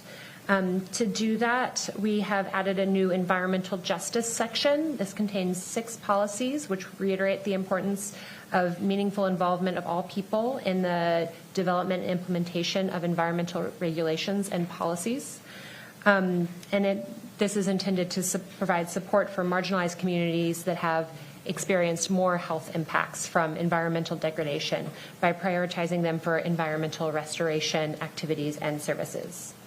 And these changes were the same across all of our DEIS alternatives and have not changed since January. Next slide, please. You recently received a briefing on our critical areas ordinances. There are some very high-level policies that guide the development of those ordinances in this element. We reorganized them to be more clear what is governed by the Growth Management Act and how they work together with our code. So in the policies themselves, the topics you'll find addressed is how best available science is used to inform our environmental conservation practices and how we respond to natural hazards. And there's a new policy that could support the creation of an aquifer protection area. I wanted to draw your attention to that. It is a financing mechanism to finance infrastructure that protects groundwater quality. It was something that was created by a state law in the 80s, but it would have to be approved by ballot initiative. We've been hearing a lot of questions from the public about how we are going to protect groundwater quality. This is one tool that's available. Having this policy does not mean that there are any new assessments against people's properties, but it would support exploring that. It would have to be approved through a ballot initiative if there's interest in it. And there are very high-level policies, again, in this element about shorelines. It clarifies which regulations apply to shorelines of the state. Next slide, please. So now we're moving on to the Parks and Recreation element. The changes that we made based on council direction include clarifying how we're going to integrate the direction of the Parks, Recreation, and Open Space Plan. That plan is meant to guide the county's decision-making for purchasing, improving, and maintaining parks properties throughout the county, and it includes fiscal policies for how we're going to do that. It is also updated more frequently than the comprehensive plan and has more specific policies to guide county actions. So we actually took some detail out of the comprehensive plan and deferred to the PROS plan, for example, on the financing of. We are also looking at policy amendments that support surplusing parks properties. The amendments encourage actively seeking opportunities to transfer properties in the jurisdiction of other parks districts if that district demonstrates the capacity to manage the facility, and that would help manage county costs. And we have added policies to create parks within walking distance for urban residential areas. This is based on Vision 2050 goals and an identified need for public spaces within walking distance for residents. It's been set to be a half mile to be consistent with our active transportation transit policies. The siting, funding, and construction of these parks would be implemented through the PROS plan. If we do identify areas without parks and identify inequitable park distribution, we'd have additional work to actually site those facilities. And then an additional policy change would allow the siting of new parks in areas without existing utility infrastructure only when available, since not all utilities would be available at each park. We don't want that to be a limitation to providing recreation opportunities. And next slide, please. So our trails policies have been amended to recognize that trails are an important part of the transportation and mobility network, and that we must coordinate with the Parks Department when setting trail standards. And then additional updates aim to make design standards more flexible so our trails can fit the location where they're being built. We've added some policies that support open space that helps mitigate the impacts of climate change and encourage sustainable design. So that could encourage planting new trees in an area. It could encourage thinking about the impacts of extreme participation on a facility, for example. And then we've also added policies to facilitate stewardship through cross-department and interjurisdictional coordination, and to improve urban forest practices that expand the urban tree canopy and promote environmental learning opportunities within our parks. Next slide, please. So now we're moving on to the open space element. It's closely related to our parks element, but it's actually a separate chapter. There are several changes to support climate change adaptation strategies to benefit all county residents. These include access to open space. They reiterate the changes we just discussed in the parks element. And since January, we have amended policies to support a 40% tree canopy goal that would be averaged across the whole urban area in this policy. There is an ongoing work on a Commerce Climate Planning grant, as I've mentioned, that will help us map existing tree canopy and identify areas where we need to add more. We've also added policies to recognize that productive farmlands are important to retain and provide many of the benefits that I've just discussed.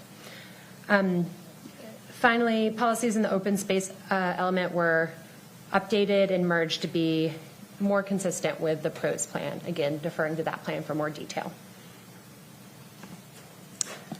Next slide, please. Moving on to a new element. There were just 3 scope of work tasks for this element. It's a fairly brief chapter. All of the tasks we were given aim to improve the county's identification of cultural resources and strategies used to preserve them. This will help us improve tribal relations, preserve local culture, and celebrating the diverse community that we already have in Pierce County. As it relates to climate change can have pretty extreme impacts on historic structures, and new policies recognize that we should be considering those potential impacts when we look at restoration and preservation of historic resources. You know what, let me stop you there before we go to economic development. Did you finish with cultural resources? Do you have something else on that I slide? have 2 quick points Okay, on cultural resources, but just wanted to catch you before you moved on.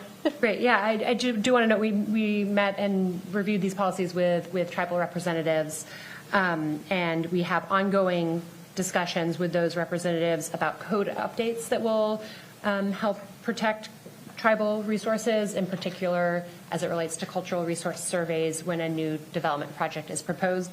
That work is still ongoing. Policy changes support that, but don't sort of give the precise guidance that our tribal partners are looking for on when a survey would be required. And finally, there was some discussion about whether we could map those resources. And I just wanted to call out that our tribal colleagues have asked that we do not share those locations publicly due to issues in the past. Okay, very good. All right, let's pause for just a moment because we've covered a lot. Do any of my fellow committee members have questions or comments on the environment and climate change, parks and rec, or cultural resources? I think that's what we've covered since the last pause. Councilmember Krueger, did you have a question at this time? So much more information coming in, but it's kind of overload. My apologies. It's okay if you don't. I just want to go to you first. Yeah, well, go with two others, please. And There isn't anybody else with their lights on at the moment. Anyone else have anything right now? And you can always ask at the end as well.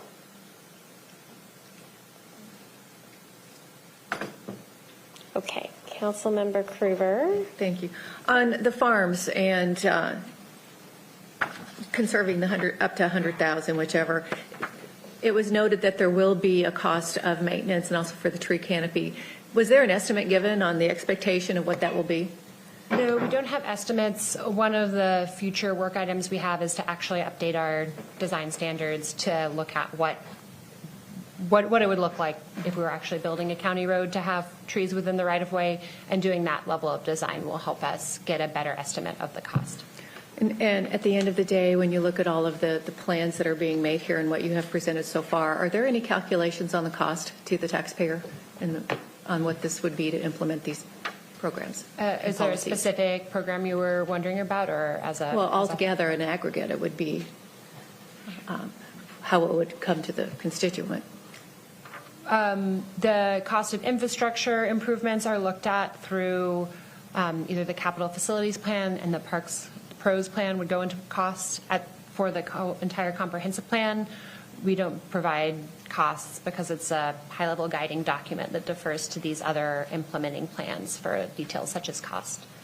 I do have some of my colleagues that supported on this. Marco Pinchot from Sustainable Resources has been working on the land conservation plan. Marco, is there any information about costs that's proposed to be included in that plan? I know you're still in development. Yeah, we're still in development. I'm Marco Pinchot with Sustainable Resources at Planning and Public Works. We do have sections that are on funding opportunities for each of our different land types for how voluntary conservation mechanisms could be implemented. But there aren't specific cost estimates for the 100,000 acre up to 100,000 acre goal that's presented in the comp plan update. And when you talked about land use on the different ways, are you looking at the categorizing this up to 100,000 as some of this will be conservation, some of it can be used for recreation, some of it will be used for whatever reasons, and how will that be determined or regulated? When we presented the 3 potential alternatives for land conservation, we did have them broken down more. We didn't go into that level of detail for what's in the preferred alternative. Since we received the 100,000 acre, up to 100,000 acre goal from council, we didn't break it down further. And can you tell if there were, maybe it wouldn't be your department, if policies would be placed on, say, if there is 30,000 acres that is conserved for ecosystem services, that those services could be sold off, kind of like a conservation easement? Is that part of the planning? Yes. I mean, we look, one of the programs we have currently that would be used to help meet this goal is our transfer of development rights program, where you can sell development rights for money to another place within the county, or considering merging with other counties to expand that program. So that would allow you to sell the development right but keep the land. If, for example, you had a forested parcel that you didn't have any intent to develop, you could sell the development right but keep the forest.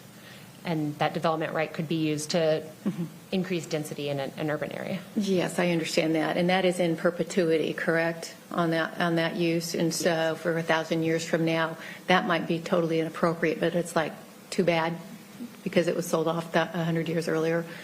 And also foreign nations can purchase that, can't they?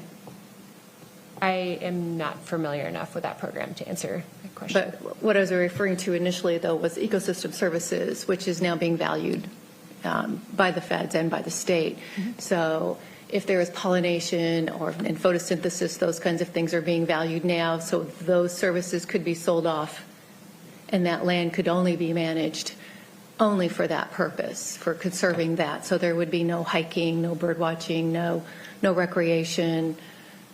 I'm familiar with carbon credits that do basically that, where you can say, we'll use this land for trees, and then you're paid through the carbon market. I'm not familiar with a federal program that does that. Okay, because that's part of the carbon sequestration is that land, since actually it becomes less valuable, I think, in time, because it just sits there. So anyway, thank you. Thank you, Chair. Great, thank you so much. Councilmember Campbell. Thank you. Let's talk about the indigenous process that you have, the cultural process you did. Did you say that you've been in consultation with the tribes in developing this? Yes. What, and how has that informed what we're doing, or what staff is proposing in this? So in 2022 and 2023, we met on roughly a monthly cadence with representatives of the Muckleshoot, Puyallup, Nisqually, and Squaxin Island tribes. Representatives of the Snoqualmie tribe attended a few of those, but didn't have much to say. They have some treaty rights in Pierce County, but they don't have lands within the boundary of Pierce County. I don't want to sort of lump all of their perspectives of those different governments into one, but we get some specific comments on our critical areas ordinance. That is an area of concern for them. They provided, I don't remember which tribe this came from, they did provide one additional resource that we incorporated into our best available science about a specific species that had been, it was research that had been done by a tribal scientist. When it came to the cultural resource topic, we had many discussions where they reiterated that they didn't want to see tribal cultural resources mapped publicly. That was due to concerns around vandalism. They recognized that made some of our preservation efforts more difficult, but said that current tribal leadership was not interested in sharing that information, and maybe it's something we can do in the future, but at this time they would like to hold that information within their own organization and work out more, have a more set process for when we contact them to ask if they are aware of any impacts that a development project would have. I also think they were a lot more interested in our regulations and code than the high-level policy, sort of as a general statement. They wanted to know, when are you going to contact us? How much time do we have to respond?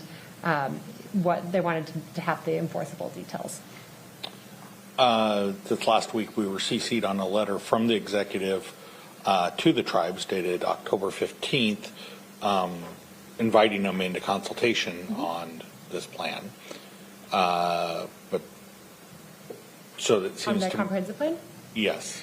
So I think that probably goes back to, there is a new state law that says that jurisdictions should consider, or tribes have the right to enter a memorandum of understanding with a jurisdiction about how we're going to do the comprehensive planning. And in that state law, it says that they should be approved by their elected officials. In one of our meetings, Angie Silva presented that new law for consideration to the tribal staff that was in our meeting. All of these meetings have been with us and tribal staff, not with elected officials, and asked if anyone was interested in doing that.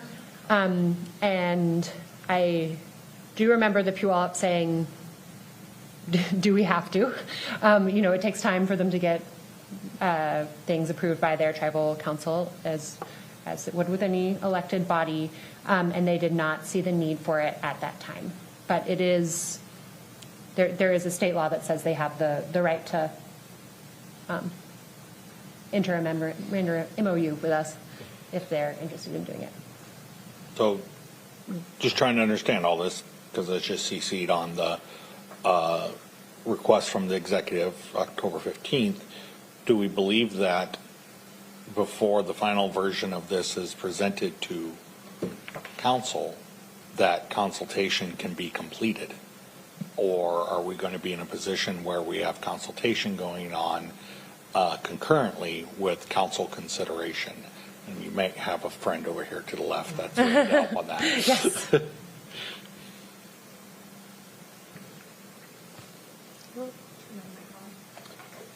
Thank you. Councilmember Campbell, the communication that was sent from the executive to the tribal governments had to do with the review of specific code amendments for tribal consultation related to expansion of SEPA exemptions. So it's a little bit different than the process that Ms. Book is talking about here. Though part of those amendments are the policies that are in the comprehensive plan proposed would support the type of process that is happening now with those code amendments, but it's different than the comprehensive plan. So this consultation we were just CC'd on is a parallel process. Correct. They influence each other, but not in a firm way. Okay. Correct. And so we're confident in the consultation we've done to date on the document that we'll be presenting has had sufficient consultation with our tribal partners. There's been extensive consultation with tribal partners from early in the comprehensive plan process, as Ms. Book said, at some points on a near monthly basis, with various aspects of the plan. So starting from a very wide overview and looking at the county's proposed scope of work in 2022 and continuing forward up until the launch of the proposal. Okay. Thank you very much for that. And thank you for all the work with ensuring, to everyone, thank you for the work in ensuring that we have tribal consultation. I think this will be the first real comp plan update that has that. In the past, it's been either non-existent or performatory at best. And so I think I have confidence that this is the first one where we've actually reached in with tribal partners to help craft our policies going forward as we work on our shared lands. Thank you. Thank you for those comments. Councilmember Morrell.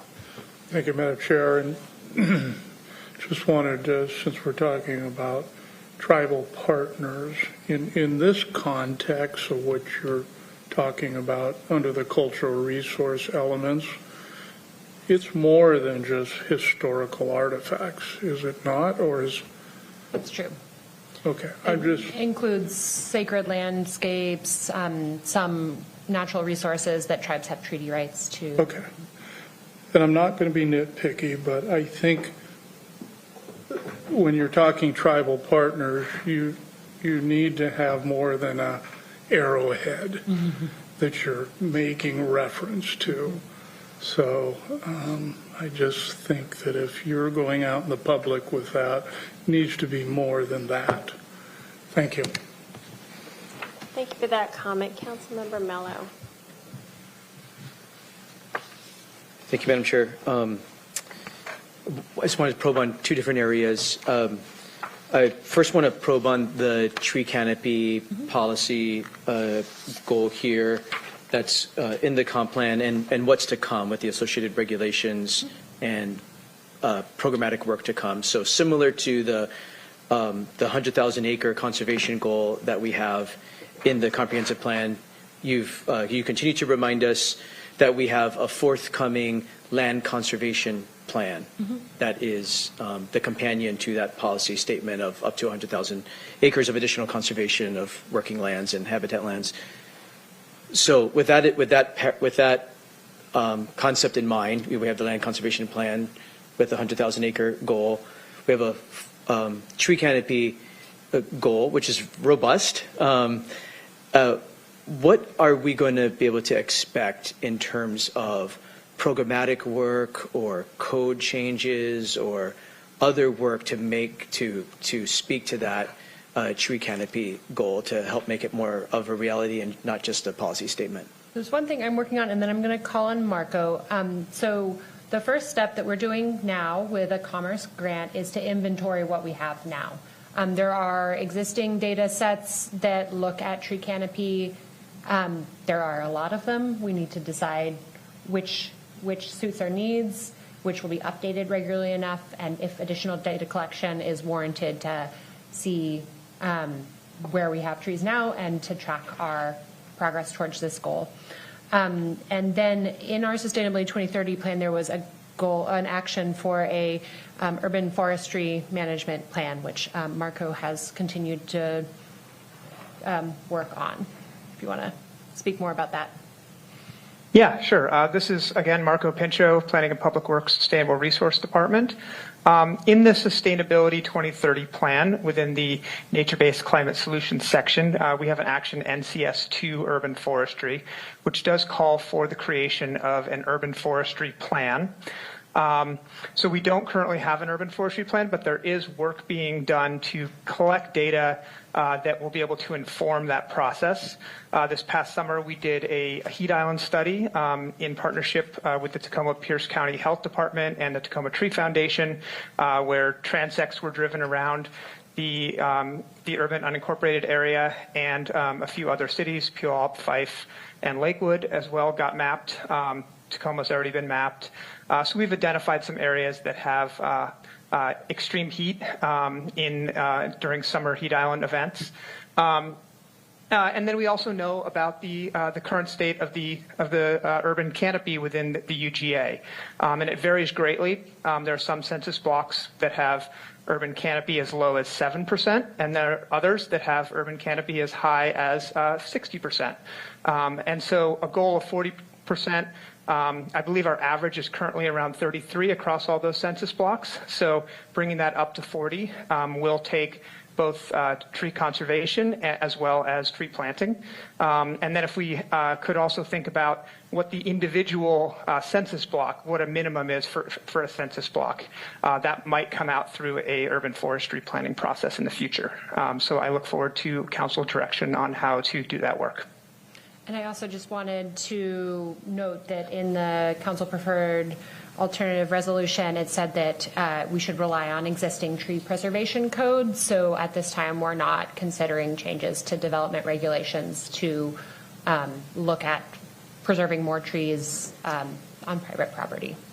Thanks for sharing all that on that item. Last question here from me is about aquifer protection areas. Mm-hmm. Do we think that our National Pollution Discharge Elimination System, Clean Water Permit, policies and procedures properly protect our aquifer recharge areas, or do we think that there might be more to do? So we did just get a new MPDES permit, and that is going to require updates to the stormwater regulations. I have not been super closely involved in that, but I do know that work is going on and should help protect groundwater. And we also have critical aquifer recharge areas that are managed in our critical areas ordinance that are specifically intended to protect groundwater quality. Is in terms of do they do that sufficiently, I think we would need additional monitoring that could be done in partnership with the health department to know that. We have different problems in different parts of the county. Some areas suffer more from saltwater intrusion, others have more industrial pollution that could impinge on water quality. And there is some monitoring the health department is doing related to saltwater intrusion, and we would have to partner with them to do other types of monitoring to know for sure.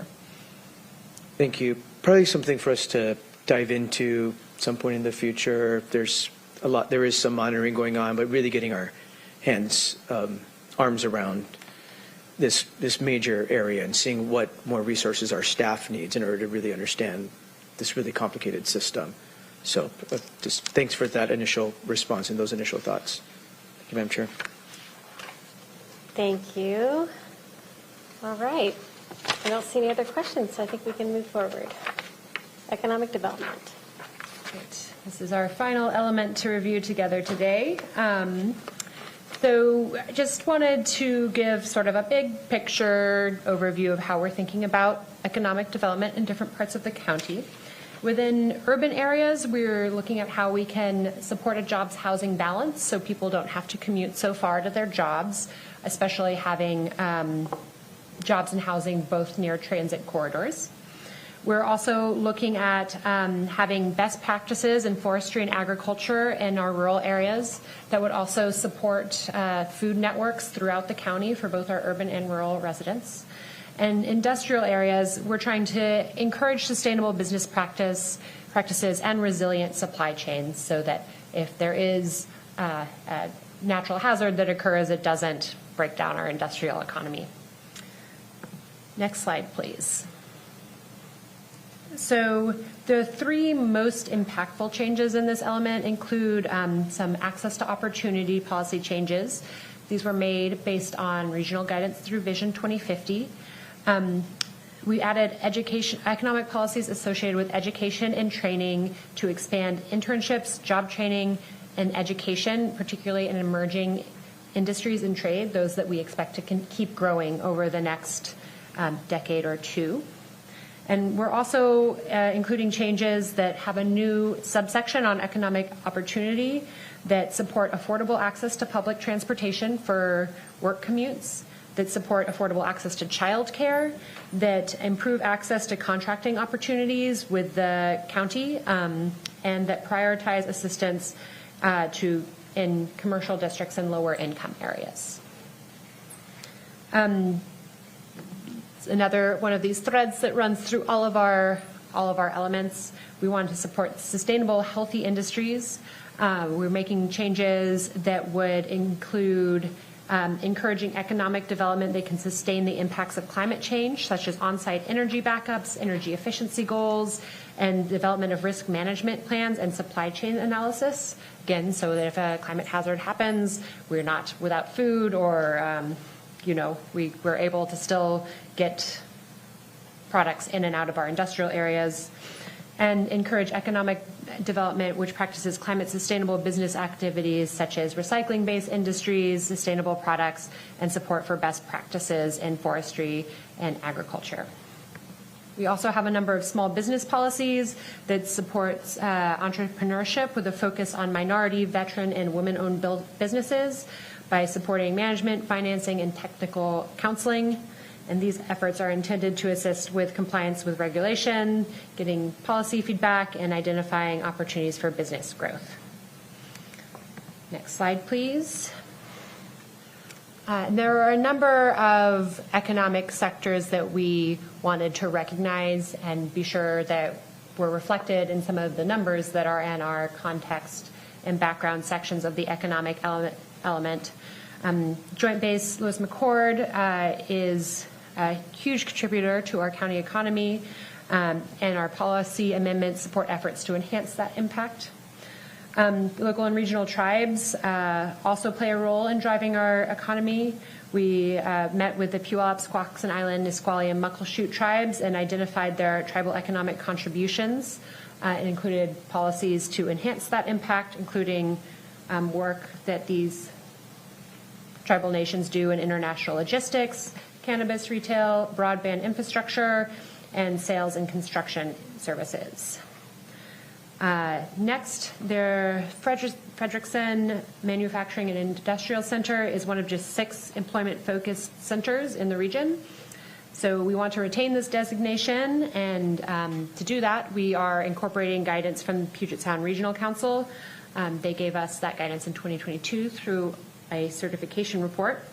And the changes to meet that guidance, including having mode split transportation goals, so people don't all drive to the industrial area. There are opportunities for transit and active transportation, and utilizing market data to guide the center's growth. So that's basically our implementation strategy for the big high-level goals we have about the amount of jobs we'd like to see in Frederickson. And that's everything I have for you today. Pause for questions. Hey, thank you so much. Councilmember Morrell. Thank you. Obviously, a lot here to digest.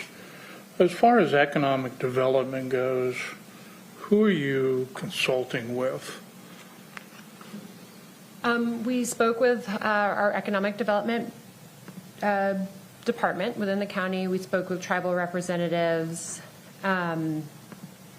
And I am not aware of any specific business contacts that we spoke with. Thank you. And then also, you don't have the port listed on here? I think it might have already been in there, but I would have to confirm why that's not listed. Yeah, I would say that's a huge economic driver in the region. Thank you. Thank you for that question. Councilmember Krueger. Thank you, Chair. In thinking on Frederickson and the growth there and the need for commuting, was there additional thought process on housing for that area? Just thinking of a developer who could have had more units that would help to alleviate the housing issue, yet policy was nope.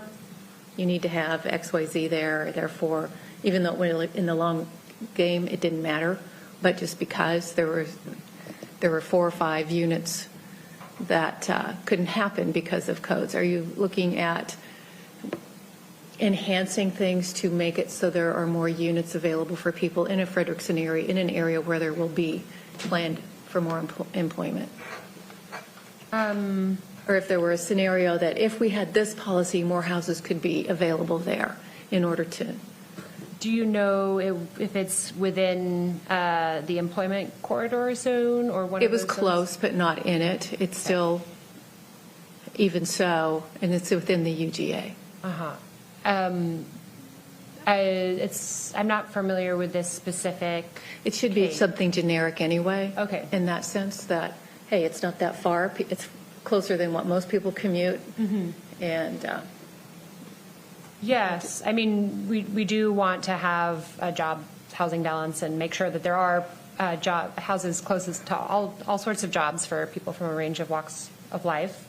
But some of our zones don't allow for residential development for a range of reasons, and we haven't amended the uses in our employment. Well, there's housing all around. It's just kind of a quirk of the thing, but maybe even where there could be flexibility within the plan, if then we can or not kind of scenario, perhaps, if that were an option.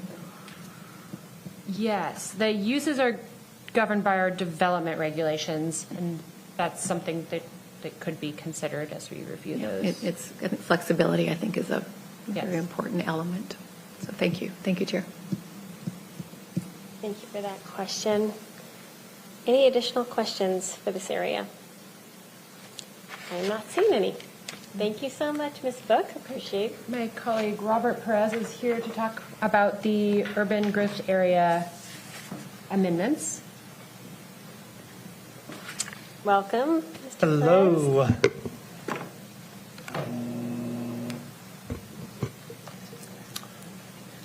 And thank you. Oof, it's been 2 hours. Can you get to the next slide, please? So in May, under your resolution 2024-158S, Council asked staff to go on a case-by-case basis and look at some of these UGA study areas. Since we can only show one scenario in our final EIS and final plans, that's what's been presented previously. All the final documents currently show all UGA retractions under Alternative 3. But, you know, Council can amend this on a case-by-case basis. That's why you asked us to look at each of these. Changes in the text for analysis since 2023 in the provided UGA analysis that was provided to Council the last time I was here, about 2 weeks ago, contains changes to some of those recommendations. And within those tables, we bolded those to draw your attention to where those changes had been made in that staff report. The proposed UGA was informed by GIS analysis and land use review. We also worked with PPW divisions and county departments and communicated with staff at local cities and towns. The goal of this analysis was to reduce the potential for growth areas not served by transit or urban services. And since the county released our 2023 analysis, we've gotten more information about many of these parcels. This has been included in the updated UGA retraction analysis staff report that has been sent to Council. We expect additional guidance from Council on which UGA retractions should move forward. Next slide. So moving on to the south end of the county, we have the Eatonville UGA. Staff's recommendation for this UGA remains unchanged, and that is reflected in the documentation provided to Council. Substantive comments were not received, and further investigation into vested urban development was not located during staff's additional review. Staff recommendation aligns with the preferred alternative 3's assumption to reduce the UGA in this study area. I'm trying to move along, but I'm also trying to take time for each of these because they're all important. So I'm just going to stop for a question in each of these. Is there any questions on the Eatonville UGA? Yes, there is. All right. Committee Member Krueger. Thank you, Chair. I'm just wondering on the overall advantage in this, in that I do have a constituent that made an investment years ago, and now the county is saying tough. And it's not in the salmon part when I'm looking at that. And I'm wondering the full benefit effect of doing this out of Eatonville, which is already in need of homes, places for people. What happens if that's just left as it was without any changes? Well, if it's left without any As changes. prior, before you took this out or shrunk the UGA. Well, so this is informed off of the preferred alternative that the Council passed. Mm-hmm. So I'm just trying to drill in on the question. Is it specifically one of the study areas that you're talking about? 6 or 5. 5? Okay. So, okay, right along the river there? One on the river bend? Because there's plenty of protections already along the river. Well, so a large part of that was driven by the considerable amount of critical areas, as well as, many of the services not being provided there. Those areas are already very heavily encumbered and difficult to develop. And so we're not foreseen as areas where urban level development would be focused. And that's why they were originally proposed as perhaps UGA retraction areas. Correct. But I think it's something like from 5 houses to 1, and that's a considerable loss. And I don't know that it would be something that is that beneficial in losing the generation of revenue that could be made from that in time versus the thought of impact or could impact or might impact kind of scenario? Well, specifically EA-05, like I said, is significantly impacted by critical areas.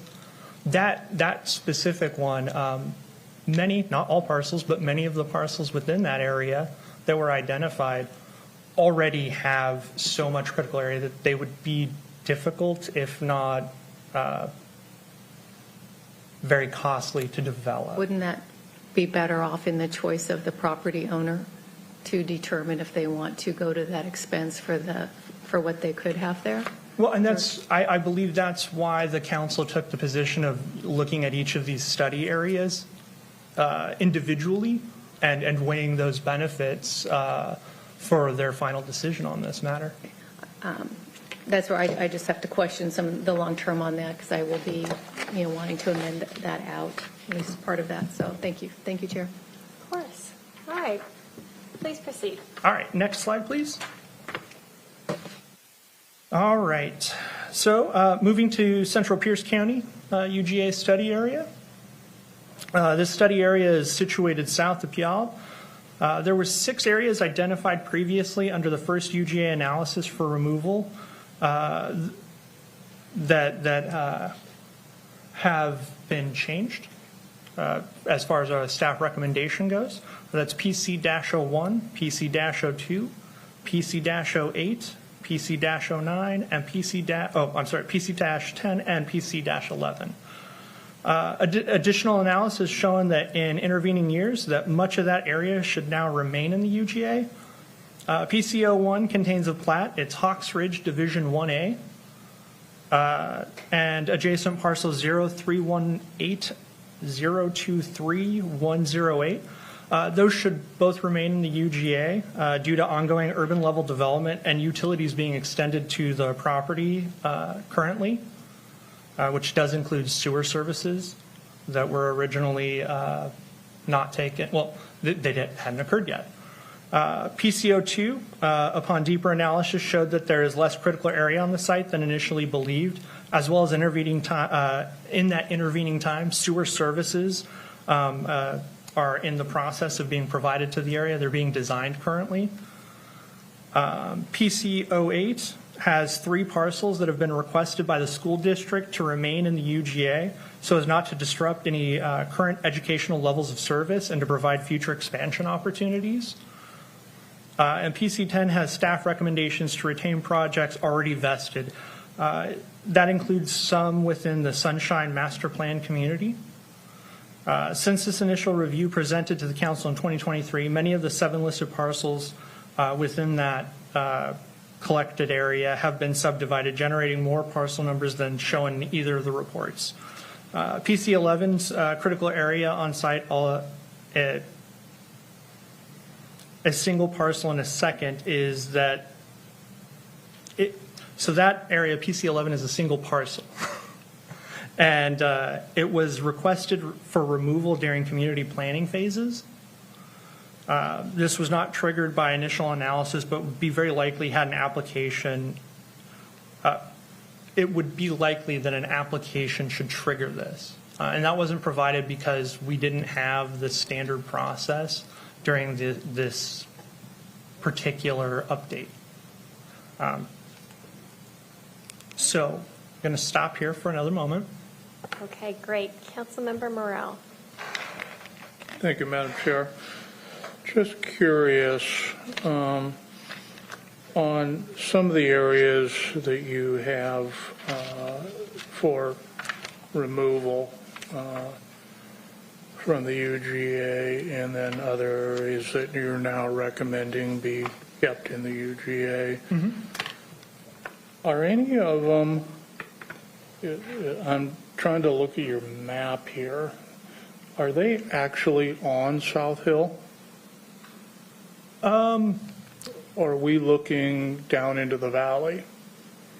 I want to say, I couldn't tell you that with any sort of accuracy, but I believe that I think PC10 and PCO2 might just be in South Hill, maybe just past it. I'm not 100% sure, and so I don't want to Okay.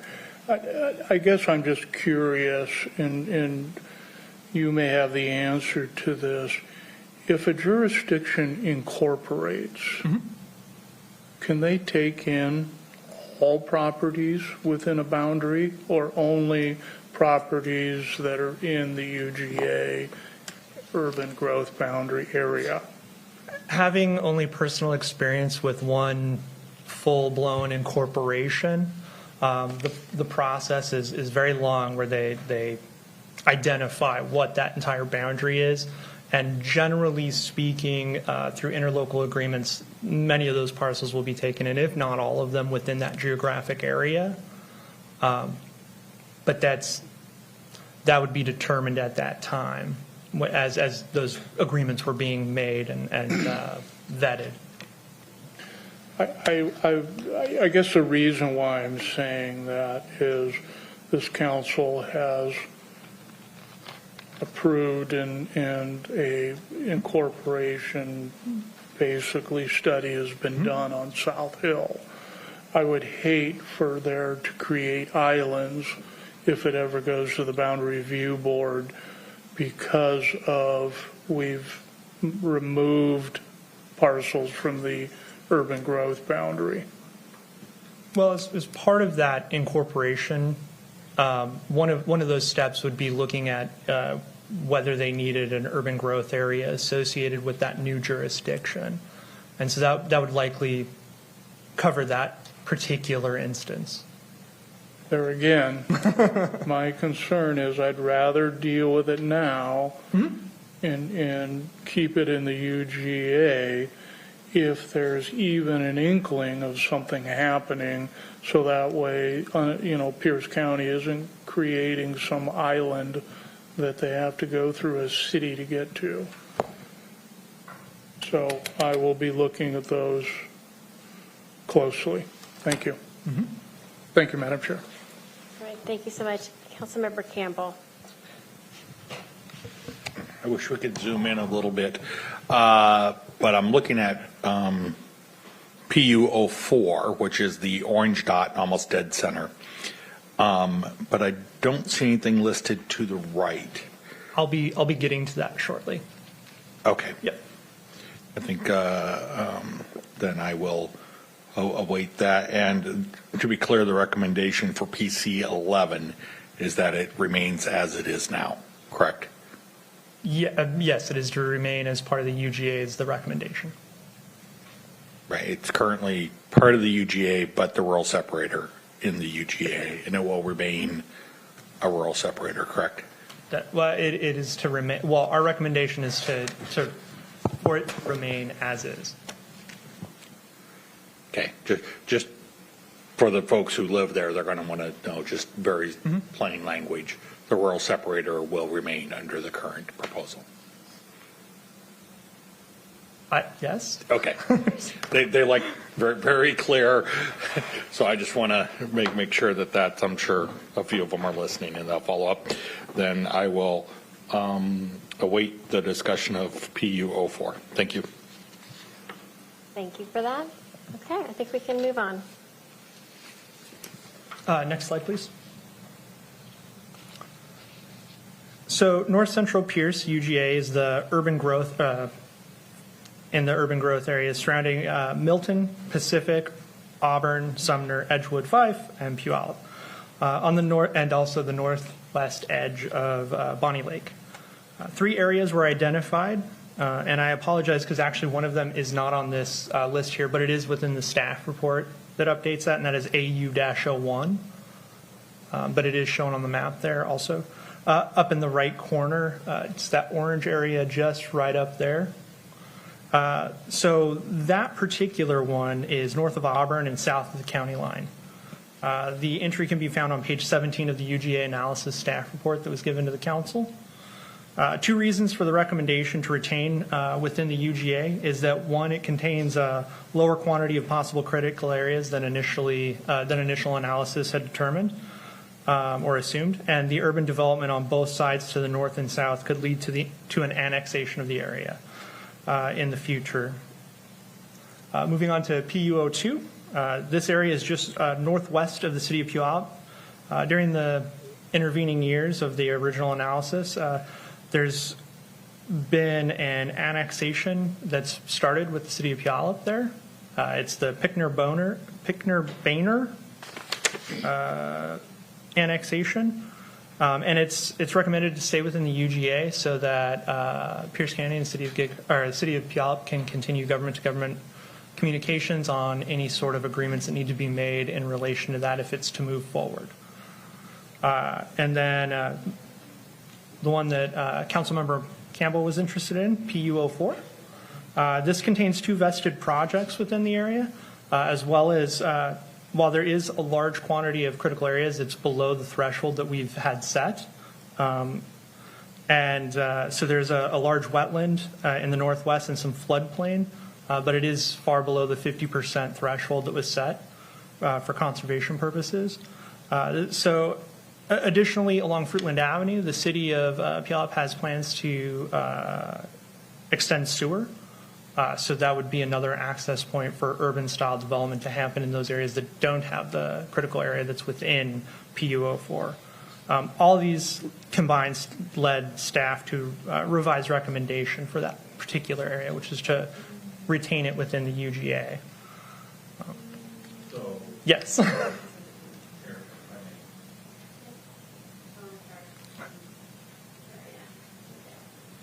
Thank you for stopping and pausing on this.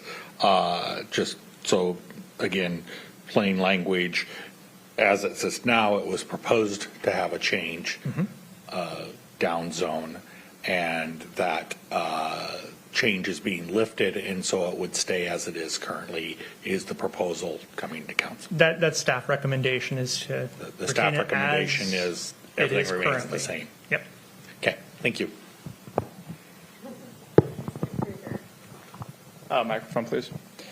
Thank you. So I think the committee needs a little bit of clarification concerning this point you're making, Robert. Mm-hmm. So can you describe to the committee what needs to happen in, for example, the case of PU04 as well as PU02 if the designations are to be retained Mm-hmm. urban? And I want you to talk about that because it's a little bit confusing in terms of what's been submitted to council to this point and whether there needs to be any amendments made. And we just can't have any confusion regarding next steps. So thank you. Yeah, and I had saved that for the end, but I can get to that right now. So any of the areas where we have changed a recommendation, so I guess first take a step back. What was proposed originally was for everything within this to be retracted. Staff gave recommendations on those previously, but what was put forward in the EIS and all of that was for everything within the Alternative 3 UGA retraction to be seen as what was going to be retracted. For these individual areas, if you were to follow staff's recommendation on those to retain them in the UGA, an amendment would be required, specifically retaining those in the UGA, because as what is currently proposed is removal of everything that all of the study areas essentially. So if we wanted the map to look like it is right here, we would need an amendment with 6 parts. Yep. Okay, could be one amendment, but it would have to be the 6 parts listed to create the map that we're looking at here. Okay. Yeah. Sure. Thank you. Thank you, Mr. Kerr. That's helpful. Helpful clarification. Okay. I have to leave at 4, and I'm going to pass this to Vice Chair Mello. So if it's all right with the committee, would you mind jumping ahead to the Gig Harbor UGA, and then we can go back? Yeah, no, that's fine. Sorry with you all, committee members. I'm sorry about that. Can you go to slide 43? Excellent. So the Gig Harbor UGA is located around the city of Gig Harbor. 2 of the identified study areas, GH02 and GH04, retain the original staff recommendation to remain in the UGA. Since the last UGA analysis, GH01 contains a project for a multi-phase community center with a variety of recreational uses and office spaces. Currently parcel 0221-204023. This project also seeks to complete a commercial short plat, dividing this parcel into two. GH03 was initially requested to be removed by the City of Gig Harbor. Staff conducted additional analysis and determined that while site constraints do exist across a large portion of the study area, less than 50% was identified. Additionally, this area contains contains plats that have recently been in discussions and permitting with the City of Gig Harbor to extend sewer services to the area. GH05 is the study area where Peninsula High School is located. Staff's been in communications with the school district on a pretty ongoing basis, and the district is aware of the school district and their needs and the fact that they're in the process of actually acquiring properties nearby to ensure that the school has the necessary lands to continue operations for the foreseeable future. So this area should stay in the UGA. However, if the council does wish to remove this from the UGA of the parcels associated with the school should be rezoned to PI to preserve their operations. So this is one where it's going to require a little bit of nuance and finesse as far as what action the council wishes to take. GH06 contains Purdy. It is recommended at this time to retain so that specific studies can be conducted to appropriately address the special needs of this community. If the council directs staff in future work to complete an analysis on whether it qualifies as a landward, if we are to put it into the rural area, it would definitely be appropriate to revisit removal from the UGA during periodic updates. Okay. That's a lot of information real quick, so I'm trying to be respectful of your time. Specific questions? Not at this time. I will probably have some questions for follow-up, and just so you know, and I know your staff knows because they've been involved in conversations, we've been talking to the school district about the UGA question and about retaining the public institution status of the parcels that they have and that they are looking to acquire. And I think we're all on the same page about that. So that's good. All right. Any additional questions for this area? Seeing none, we will go back to, I believe we are on North Central. We'll be going back to slide 41 unless any council members have questions on North Central UGA.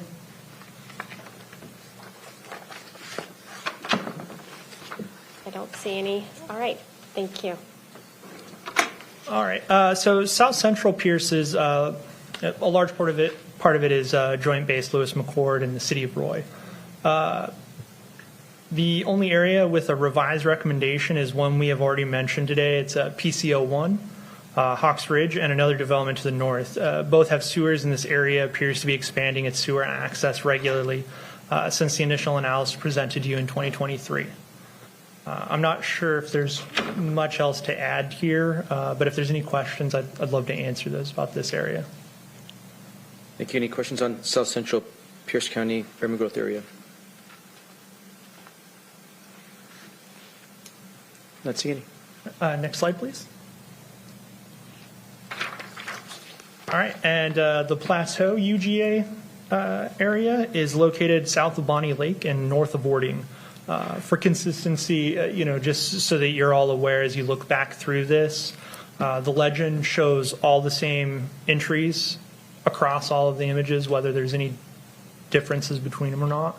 But this area did not have any recommended changes from staff as what was originally presented to you in 2023. Any questions here? Councilmember Campbell. Sure. I actually have a question on the South Central one, if we can go back one. So we've got the large base portion, and looking at if the federal government decided to, and there's no proposal around this, so don't get that out there. This is just so I understand process. Say they wanted to pull back and allow some of those acres along Highway 7 to be opened up for development. Currently, we have them under base zoning, for lack of a better word there. And would they come into so they're transferred, now they're part of Pierce County instead of the base, if you're understanding what I'm saying there. Do they come in at the adjoining zoning? Will we have to go through a new process? So not to presume what any future council may do, it would require some action on the county council's part to determine some of that information. And I'm sure that the regional, the Pierce County Regional Council and other planning partners would also probably weigh in on sort of what that future planning may look like if it were to be, opened up for standard development as opposed to federal development of a base. Yeah, and again, no proposal, no nothing. It's just an exercise. If they said, we could retract 10 acres of land that's along 7 and let it go to other use, what zoning it would fall under. It would revert to the underlying zoning, whatever that standard zoning is. So there would be, I believe, rural 10. Because of all of the neighboring areas around it. But, that's more of a question of what would the future council determine the appropriate zoning is, and also probably future analysis, just to get a recommendation on sort of grappling with that question, because it's a lot more complicated. Had a thought it was. All right, thank you. Thank you, Councilmember Morrell. Thank you. Moving back to Plateau. In reading this, you're recommending that all the yellow stay in the UGA? That's correct. Okay, so the only one you're excluding is the SP-01. Well, and that was an area that was considered for removal. That was always in the initial recommendation, so it's not a staff change in the recommendation, but that is still being proposed.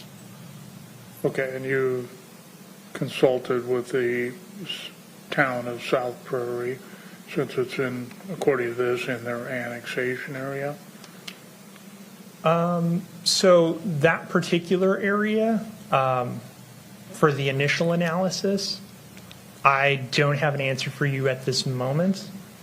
I was specifically looking at the updated analysis. So I'd have to go back and look through the communications for that just specific if you have area. any information on that one, I appreciate it. Thank you. Thank you, Mr. Chair. Thank you, Councilmember Cooper. Thank you, Vice Chair. I'm just curious, on the SP1, it has characterized by potential wetland. Why is it potential and not, and either it is or it isn't, and why would it be there if it wasn't? So the initial methodology that was used looked at potential, looked at the potential wetlands. What is there is, essentially there is, we have a mapping layer for critical areas. One of those is potential wetlands. And that takes, essentially a buffer of 300 feet around any known wetland. And that could be rivers, creeks, an actual recorded wetland. And it's that 300-foot buffer is just a notice, hey, you might have wetlands because you're within 300 feet of this, because it's the maximum buffer that could be assigned. So that's just sort of the metric they use to notify people. We didn't go back and look through any more of the, in these specific ones, on whether there was actual specific critical areas on site. The initial methodology, though, had flagged it as it being multiple critical areas, potential for critical areas. If I were to look at an overlay of Pierce County for potential wetland, what would it look like? Oh, man. Big blue blob. Yeah. Okay, thank you. Thank you. Thank you, Vice Chair. But I'd like to point out that in that one, there's other factors that are in the description there that also led to that initial recommendation. Okay, thank you. Please proceed. Okay, next slide, please. So we're looking at sort of next steps, and I understand this has been a lot today. So moving forward, there's 2 of these that you've already been briefed on, that you've seen, 2 more to come related to the comprehensive plan update and implementing regulations. This was also where I was going to go over sort of what was required, but Mr. Kruger aptly pointed out that it should be very discreet. To follow these recommendations, some of those may require amendments because what is currently proposed is removal of all of those areas that are identified within the UGA action study area. So,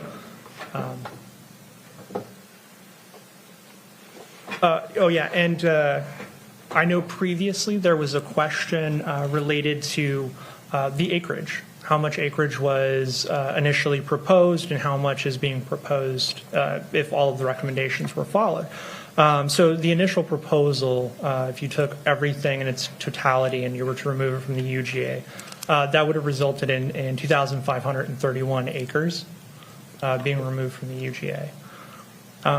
With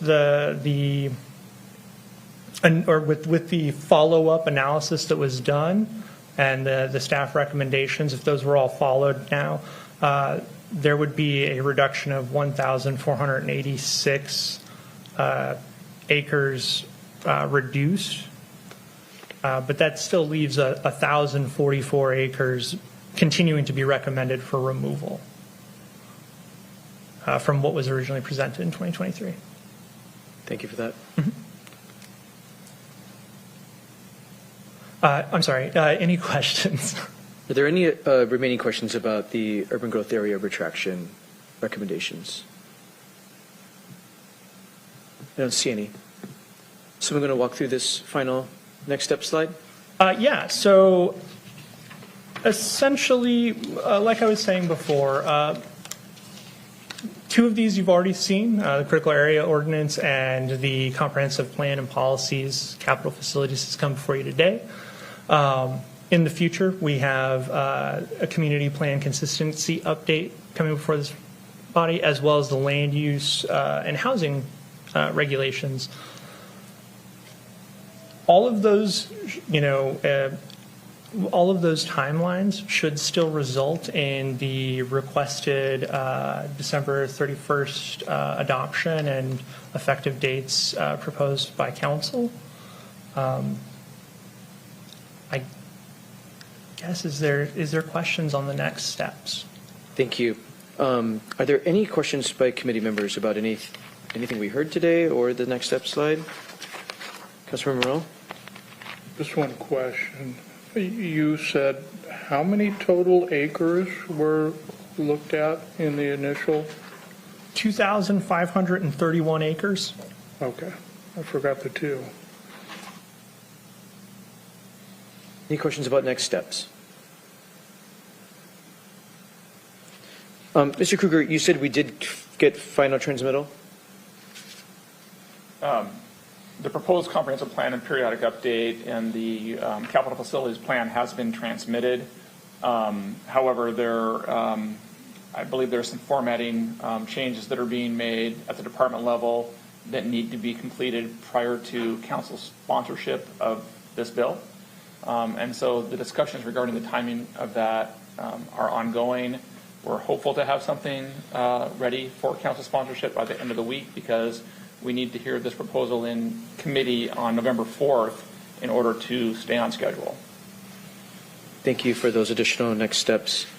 Well, thank you to all of the staff members who briefed on these remaining elements of the comprehensive plan and what is forthcoming in detail in the proposal that will be submitted to council for its consideration. So thank you again for your good work and your explanation, answering our questions. The chair of the committee did indicate that she would allow public comment, so we will do so. We are happy to do so. Just mindful that this committee meeting was only scheduled till 3:30, so please be mindful of the time. Folks may have to scoot because, again, the committee meeting was scheduled till 3:30. So if you're here to provide public comment, we are pleased to hear from you in person today or in writing at any time. We'll invite you to the podium. We ask you to state your name for the record. You have 3 minutes to make your comments. Please, welcome.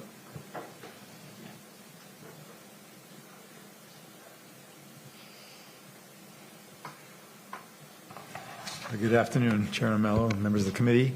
My name is Jeff Mann. I'm the facilities planner for the Bethel School District. And we have reviewed the comprehensive plan. We've commented previously and have provided a letter by email to you this morning and have a hard copy here today. Again, we support many of the policies of sustainability, safe routes, climate change, and those policy changes. We do have just one real concern, that is with regard to policies in the transportation element. There are new policies, T10A policies, with regard to new roads and access points in rural areas. As you know, schools are allowed in rural areas, but we may also have circumstances as a district where we need to consolidate schools or make changes to accommodate safety changes, which may require new driveways, which may require two-way left turn lanes, even be required by the county. And these policies have language with terms of avoid or restrict these type of improvements. So we're concerned about unintended consequences for schools that we may need to improve. And so we would ask that these policies be modified to allow for these possible changes if we were to have to consolidate or make changes to our bus and parent pickup and drop-off plans. It may be as simple as when required by the county or as when supported by engineering reports that meet county standards. And so we would ask for a look at that to allow some flexibility for schools in the rural area. As a housekeeping matter, we do have a link in the capital facilities plan that links to our capital facilities plan. The link indicates our 2023 plan, but the document behind the link is our 2019 plan. So it's just a housekeeping, like the proper document, proper CFP located there in that link. So that's our comments today, and we appreciate the opportunity to comment on the on the comprehensive plan. Thank you, Mr. Mann, and thank you for the letter in writing. Our staff council staff and department staff are hearing it, so thank you very much. Thank you. We've certainly heard your input. Anyone else wish to provide comment? Anyone else here in council chambers? Mr. Dominique, anybody in the Zoom room?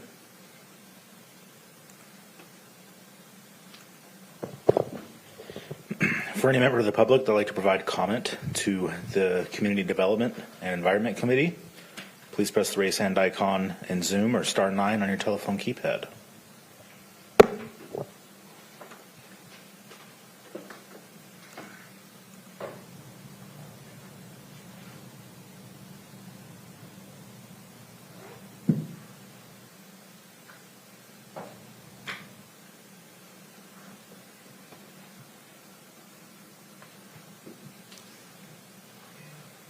Sorry about that. We have one hand at this time. Bruce, first name Bruce. Please state your name for the record, and you have 3 minutes.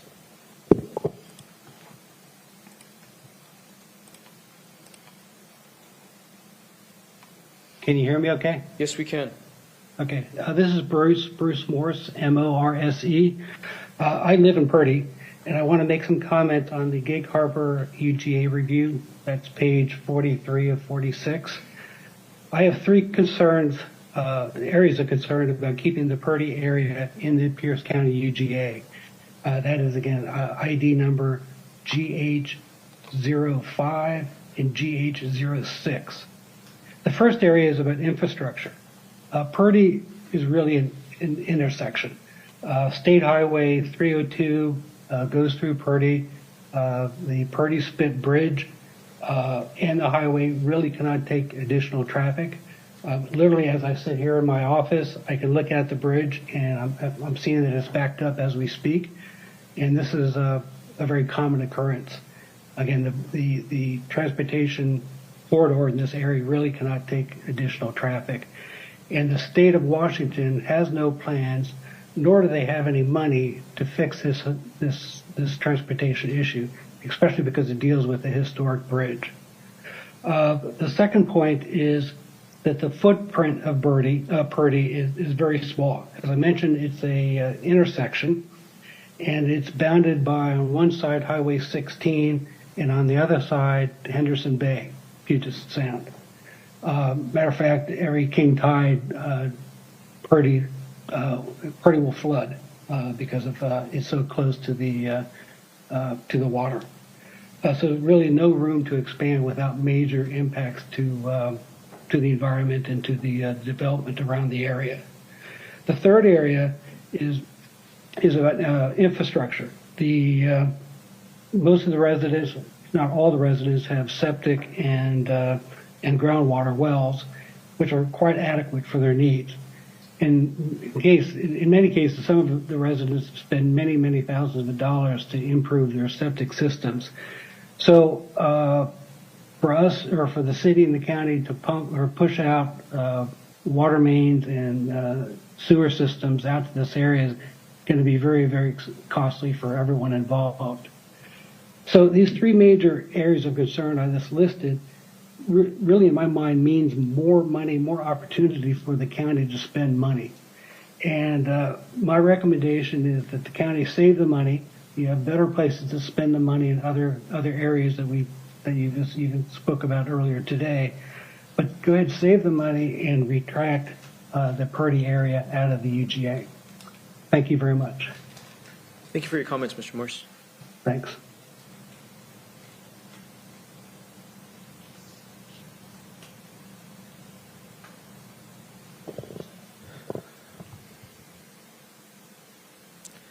And we have no more hands at this time, Chair. With no other hands, we're going to close public comment here on this presentation and bring it back to the committee. Just remind members of the public about the next steps on the county's periodic update to our comprehensive plan. We anticipate the council formally receiving the actual transmittal of the comprehensive plan update as proposed by the department and the executive this week. And we anticipate that the proposal be in committee on Monday, November 4th for consideration by the committee. So that's the really clear next step, is Monday, November 4th in committee. Is there any other business by committee members? Not seeing it. Mr. Kruger, is there any other business for the committee? No, sir. Thank you. With no other business before the Community Development and Environment Committee, we are adjourned.